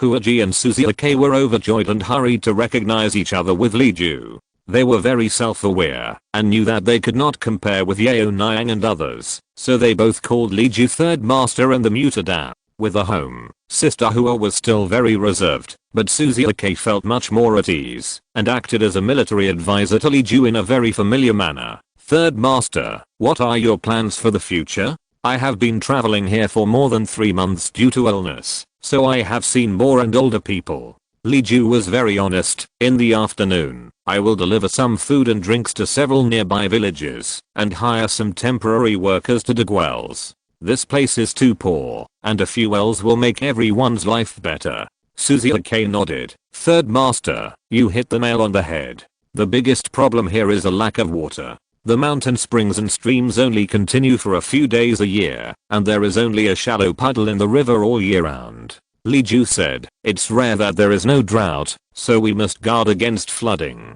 People are fleeing famine, so why would they care about the land here? Dig 2 wells, at least so that they can live better when there is no flood. Suzuki said, there are 2 things here, and I have to ask you, 3rd Master, for your understanding. The first is that the local people are fierce, especially the bandits and knights who are rampant, and they like to bully the weak and rob at will. Third master wants to help the poor, which is very kind, but how can the poor keep their food? It was late at night last night, and there were two strong men standing there. Even if others wanted to move, they didn't dare to take action. It will take several days to dig a well, so I'm afraid we have to find another way. The second is how to dig a well, how to invite people, who to invite, who will own the well, and will it cause other conflicts? Third master, do you have any considerations? Li Ju nodded and said, I have an urgent matter, to go to Chengyang prefecture, so I have to use the old trick I used last night, which is to ask all those who took a lot of food, to leave a contract to sell themselves. I will first divide them into groups of 20 people according to the number of people, with strong and weak in each group, and sign a contract with the old, weak, women and children, saying that the people have been sold to me, and I will take them away in a few months. If they are dead, injured or disabled, when I come to take them away, I will ask them to pay back the money as a whole. If I can take away enough people, I will give them an extra cup of money and rice. They will not dare to let anyone get into trouble. I already have some long-term plans. I will come back to make arrangements when Chengyang prefecture is ready. These people can work with me, let alone digging wells. It is good to get water, but it is okay if it doesn't. Anyway, I just want to find something for those young and strong men who are eager to win, so that they can keep it stable before I come back. The groundwater resources here are limited. There may be some this year, but not next year. The quality is not high. It will definitely become salinized in a few years. If we really want to completely cure this place, including Chengyang prefecture, we still have to let the river wake up and recover. Suzuki obviously didn't hear the answer he wanted to hear, so he had a surprised expression on his face. He thought Li Ju would simply hire some well-known people to handle all matters, because the people are dull, and there must be people who are not dull to manage them, distribute food and water from the wells, and maintain order. Unexpectedly, Li Ju didn't care about these local snakes at all. In Suzuki's experience, it is impossible to bypass the local bosses when doing things in the local area. Will Li Ju's direct negotiation with the lowest level people really be effective? Suzuki doubted this, but still did things strictly according to Li Ju's plan. Suzuki is a very practical person. Li Ju found that he had a severe cold and was almost turning into pneumonia, so he smashed the future special medicine with him. After taking 2 doses of medicine, he recovered. Suzuki, who had recovered his health, registered the population, assisted in grouping, purchased and distributed food, hired translators and short-term workers to help transport food. He did everything very well, even better than Li Ju himself. On the one hand, Li Ju recognized Suzuki's ability very much, and on the other hand, he always felt that Suzuki was a little strange. It is difficult for an ordinary scholar to have such sophisticated and smooth means at Suzuki's age. Either Suzuki had been a guest official or a teacher for some officials, or he was not an ordinary scholar at all, and his identity and origin must be strange. Chapter 348 Young Master and San. Li Ju had some doubts about Suzuki's identity. However, Suzuki was very reliable in his work, and could take care of every detail. As long as Li Ju made a request, Suzuki would naturally complete it. Li Ju felt that, even if this person came from a suspicious background, he could do things without causing trouble, so it didn't matter whether he was an identity or not. His own identity could not stand the test, so why bother asking so much? He contacted the local grain stores and rich families to buy grain, and borrowed a few yamen runners from the local government as guides and translators with Li Ju's identity as Feng Ranghao. Then he went from village to find people, divide them into groups, and register them. Suzuki spent a total of 3 days to help arrange everything. He was really tired, but he had a wonderful sense of accomplishment. Li Ju was very satisfied with the results of Suzuki's work. Looking at the depressed human market, he was satisfied and asked everyone to rest quietly for a night and hurry on the road tomorrow morning. Suzuki and Huaji could not ride horses, so Li Ju bought 2 Ludang mules from the rich family so that they could carry them and follow behind. The mules in eastern Shandong are of excellent breed, with good leg strength, good endurance, and the ability to carry heavy loads. It would be worthwhile to take these 2 mules back to Jiangnan. Suzuki was also very satisfied with Li Ju. This boss had a good personality, was generous, could handle things, and did not make random suggestions. Although he was a bit stubborn, this stubbornness could still be discussed. In every aspect, he was better than his serious boss. Suzuki lay down steadily with his hands folded, like a good baby. However, as soon as he closed his eyes, the door of the room was knocked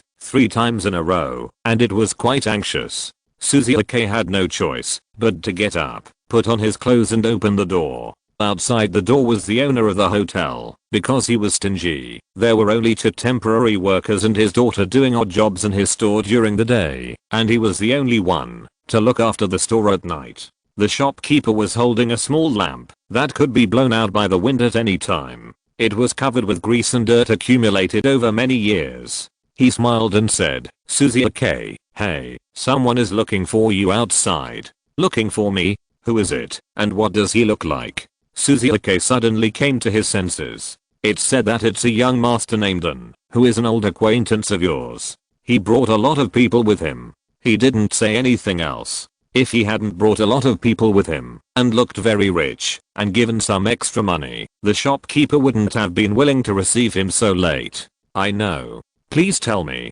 I'll change my clothes and go right away." Suzuki closed the door, put on the blue shirt that Li Ju bought for him, combed his hair neatly, put on a hairscarf, stepped on his boots, and quickly floated to the main room outside. Wow, the main house is not big in size, because a big frontage will reduce the size of the guest rooms, and stingy shopkeepers will never allow their profitable guest rooms to be squeezed by the unprofitable reception area. There are 7 or 8 strong men standing inside, and a row of bright corner lamps on the table illuminate the room. Sitting in the main seat is a handsome boy of 18 or 19, a middle-aged man with a white face and no beard on the side, and a woman in her 40s on the other side. It was his old boss. When the old boss came to Ludang Road, he encountered a rainstorm. Suzuki unfortunately got separated in the rainstorm and caught a cold. When he was seriously ill, he could hardly move. He sold all his belongings along the way, even the cotton robe on his body, to survive until now.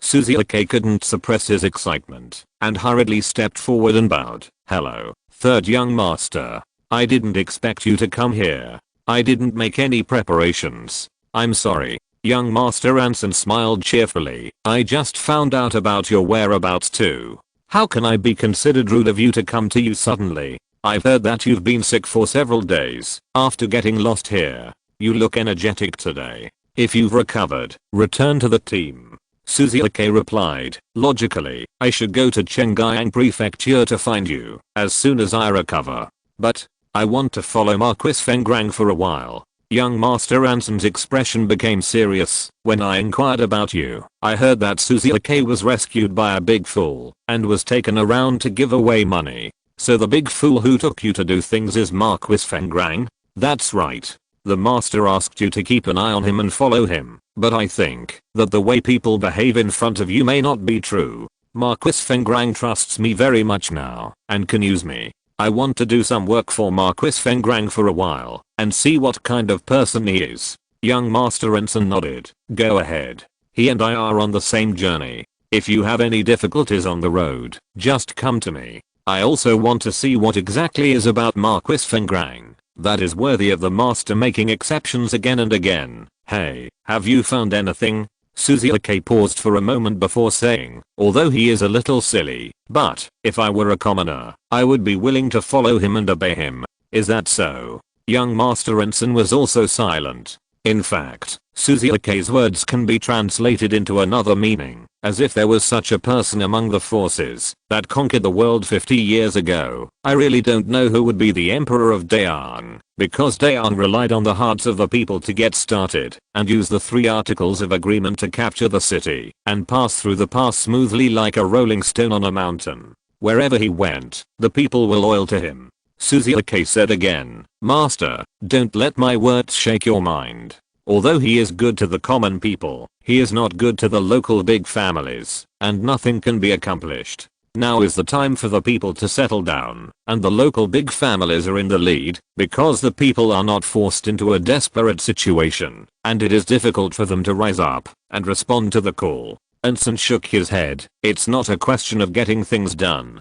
People like us eat the food of the world, so of course we have to be responsible for the people of the world. In the end, are there more common people or powerful and prominent families in the world? Susie K said, I helped Marquis Feng Rang these days. In the middle of buying grain, we were tripped up by someone. The local county magistrate colluded with a family to embezzle Marquis Feng Rang's money. Marquis Feng Rang had no choice but to use his status and fists to teach them a lesson. In the end, Marquis Feng Rang used a sword to carve 16 big characters on the side door of the county magistrate's official residence. Susie K didn't want to keep him in suspense and directly read out the 16 words. Your salary and your salary are the fat and blood of the people. It is easy to abuse the people, but it is hard to deceive God. Young Master Ensign stood up. I have heard of these 16 words. They are written in his records of the state of song. But the mentality and feelings when he heard it then and now are completely different. When he first heard these 16 words, he was still a young prince in the deep palace, who was ignorant of the world. His understanding of the world was based on books and the small intrigues in the palace. Now he has been away for a year and a half, and has seen too much of the world, and his experience is completely different. Those people who work in the soil, parents who sell their children, babies whose umbilical cords are not yet dry, and are thrown into the wilderness, forests, and rivers, old people waiting to die in the mountains, starving people who have never been able to stand up after sitting down, refugees who have nowhere to go, and can only migrate numbly, and upper class who are well dressed, and have delicacies from mountains and seas. But camel humps and bear paws are not enough for them. Many scenes flashed by, and the last scene that stayed was the canal ferry. There, Ensign met a team of people transporting food, cloth, and silver.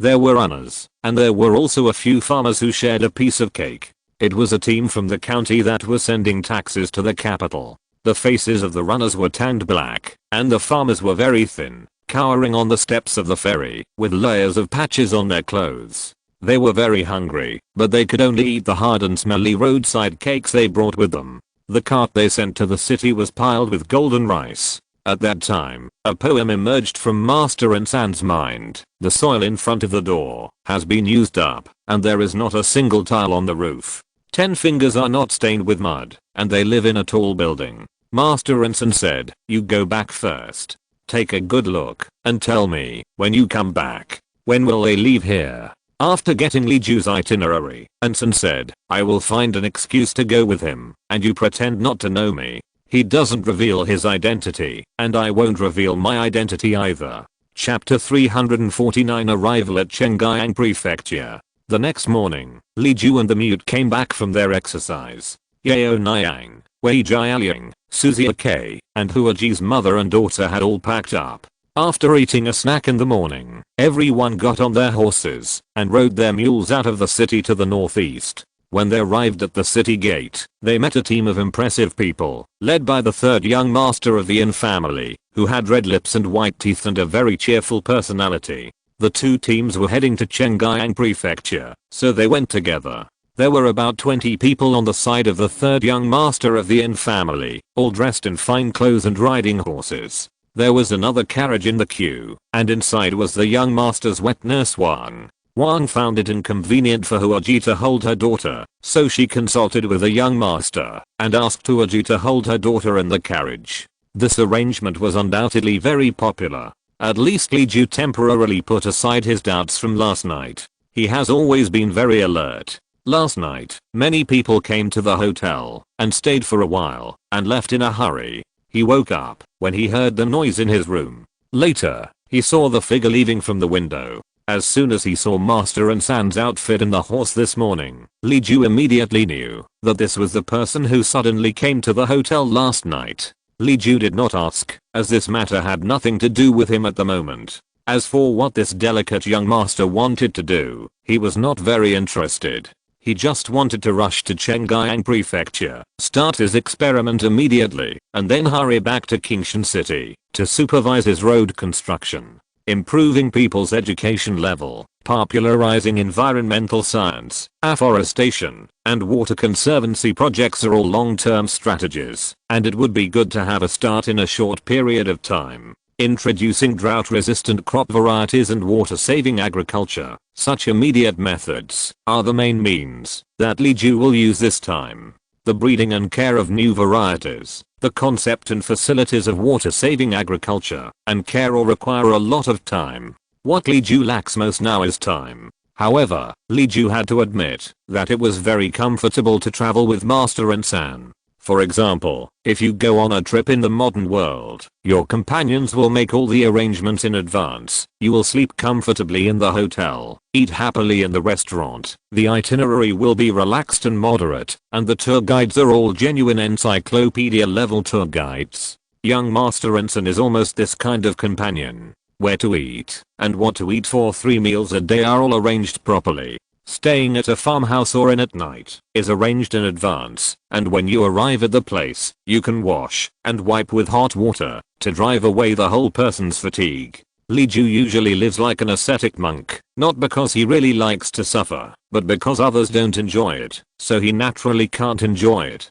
Now, this enjoyment is delivered to his door, and Li Ju also wants to sin occasionally. And according to Li Ju's observation, young Master Ensign is not a person who is arrogant and extravagant. He is trying to make himself live better within a certain range, and his approach is very gentle. At least those who provide houses for them to stay can receive a good reward, food, and some odds and ends left by young Master Ensign. Young Master Ensign's approach is not much different from the warmth that Li Ju gave to people along the way to Jingling. Thinking of this, Li Ju's impression of young Master Ensign became better and better. 3 days later, the group arrived at Chengyang Prefecture, and the two teams parted ways. One returned the little girl to Sister Hua. The little girl was reluctant to leave this loving grandmother, but there was no choice but to say goodbye to her grandmother and follow Sister Hua. Li Ju went directly to the office of the county magistrate of Chengyang Prefecture, revealed his identity, and was welcomed by the county magistrate to live in the east wing of the office.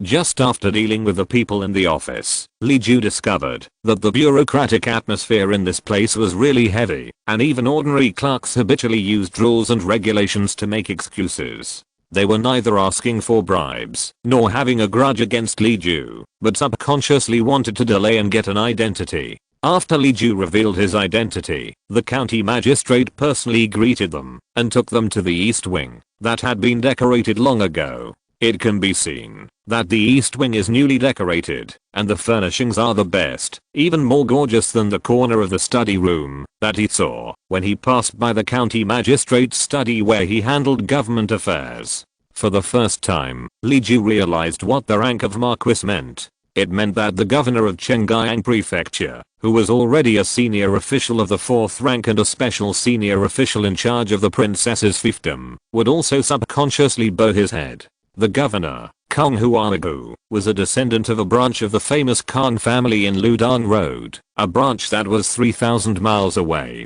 Kong Huanagu had basically relied on his own efforts to get to where he was today. He only got the support of the clan after he passed the imperial examination, which was to allow him to study with the young masters of the main branch. In the end, Kong Huanagu passed the imperial examination and became an editor, which was really in the eyes of the main branch. The head of the main branch married a niece to him and helped him to operate like a tiger so that he could find a place and gradually be promoted to governor. Finally, because he was careful and honest in his work, he was chosen by the emperor to manage the purse for his beloved daughter. Kong Huanagu was a little cynical when he was young, but now he is a smooth and tired middle-aged man. So he sticks to the rules and always asks about the rules. Ludong Road is a place that values traditions. People who don't follow the rules can't go anywhere. Li Ju looked at the magnificent East Wing and confirmed that he could clean it up. He asked the mutant Yu Yaoniang to help him remove all the extra decorations and hand them over to the official in charge to register them in the warehouse. Kong Huanagu asked nervously, "If your majesty doesn't like it, just say so. We have cleaned up a few places. Wouldn't it be easier to move there?" "No need. Everyone knows that I made my living by relying on food. My feet are still in the mud. I'm not worthy of such a refined place. Li Ju could not say anything hurtful to the honest man, so he could only comfort him. Your Majesty allowed me to do a farming-based career in Shengyang Prefecture for a year, because I have experience in farming. After all, the Emperor has the people in his heart. You and I are subjects, so of course we have to put the people first. Eating on weekdays is just to fill the stomach, and sleeping on a couch is enough. There is no need for me to be extravagant here. Of course, each place has its own customs and practices. Governor Khan will be stationed here permanently and deal with the locals. He should adapt to the local customs.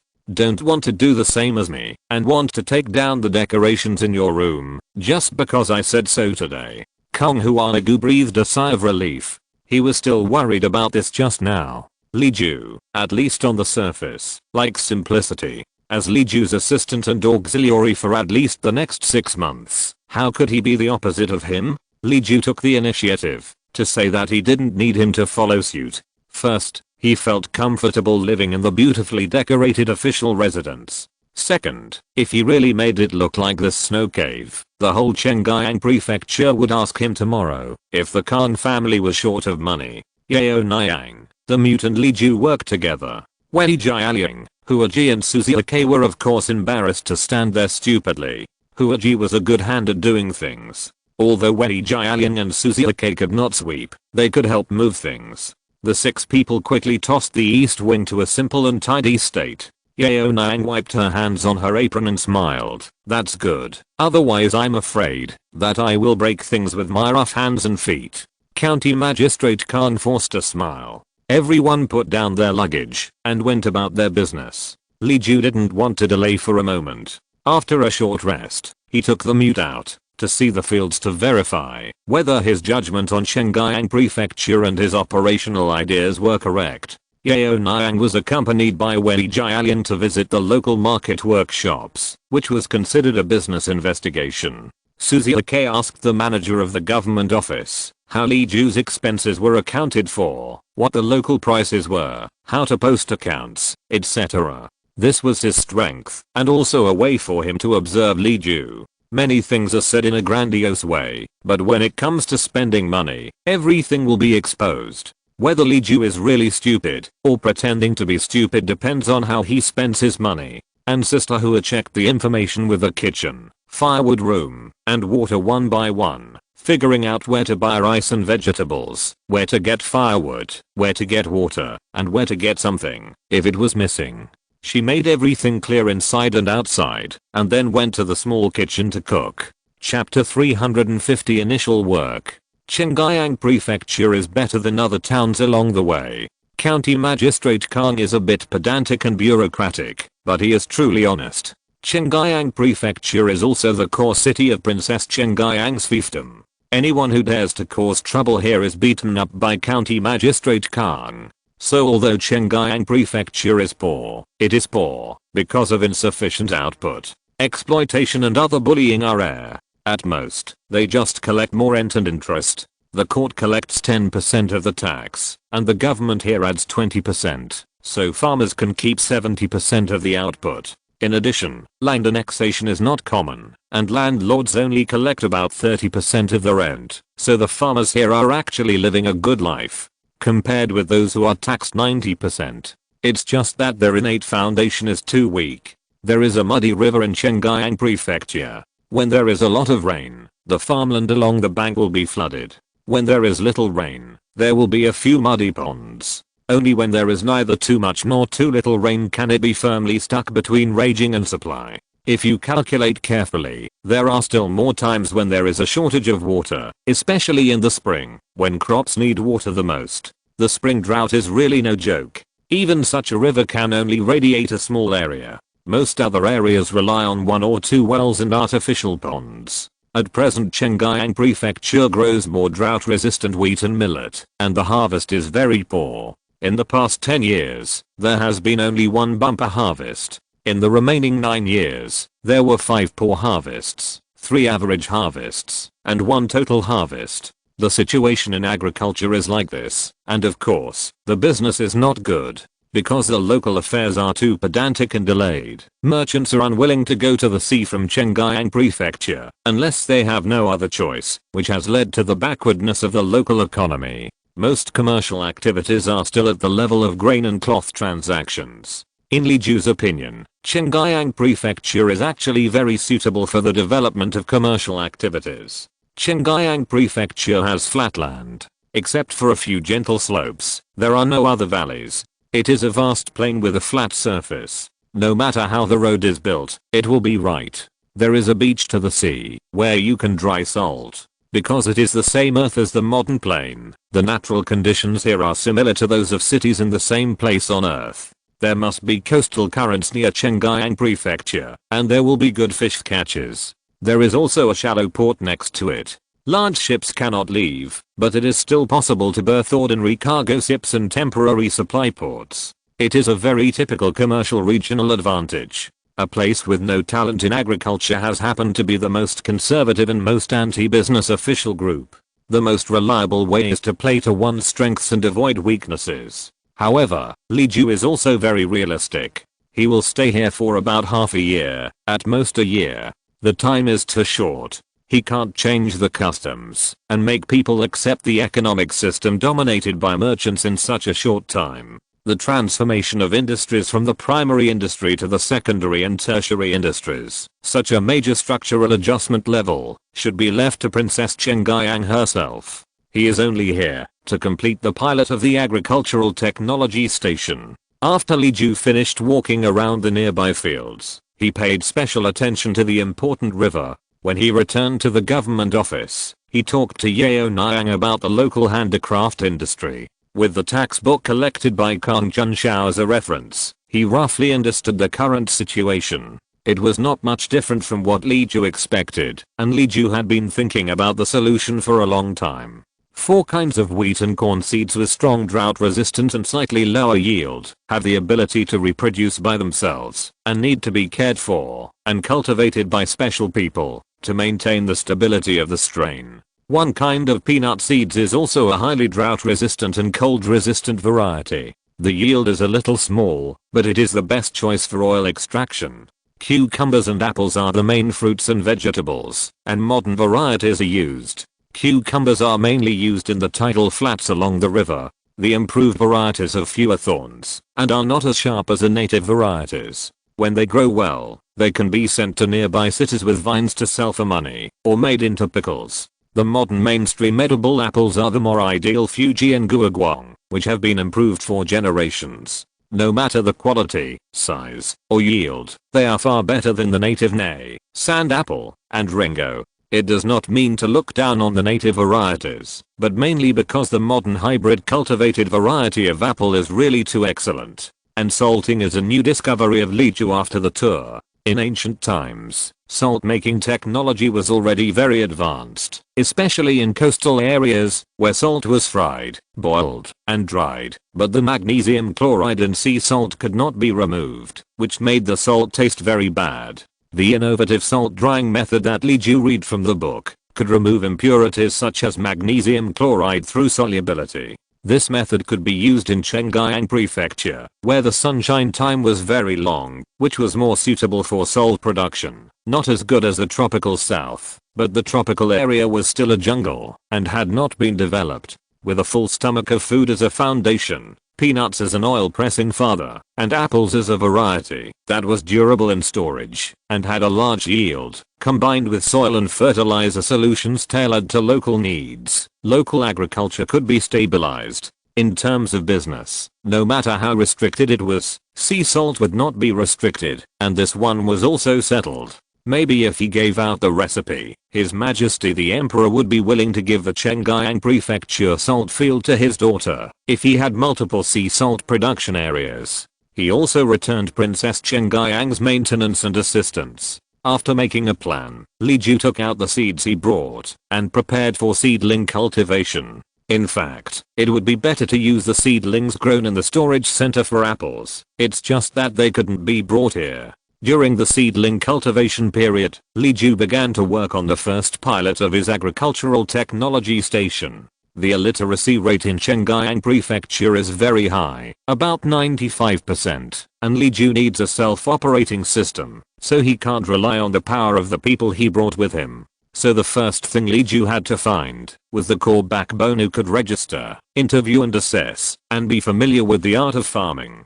This place is not like Kingshan City, where people can generally recognize words, and even if they can't recognize words, they can read Pinyin. If Li Ju wants to spread a message everywhere, he must have enough people to tell it orally.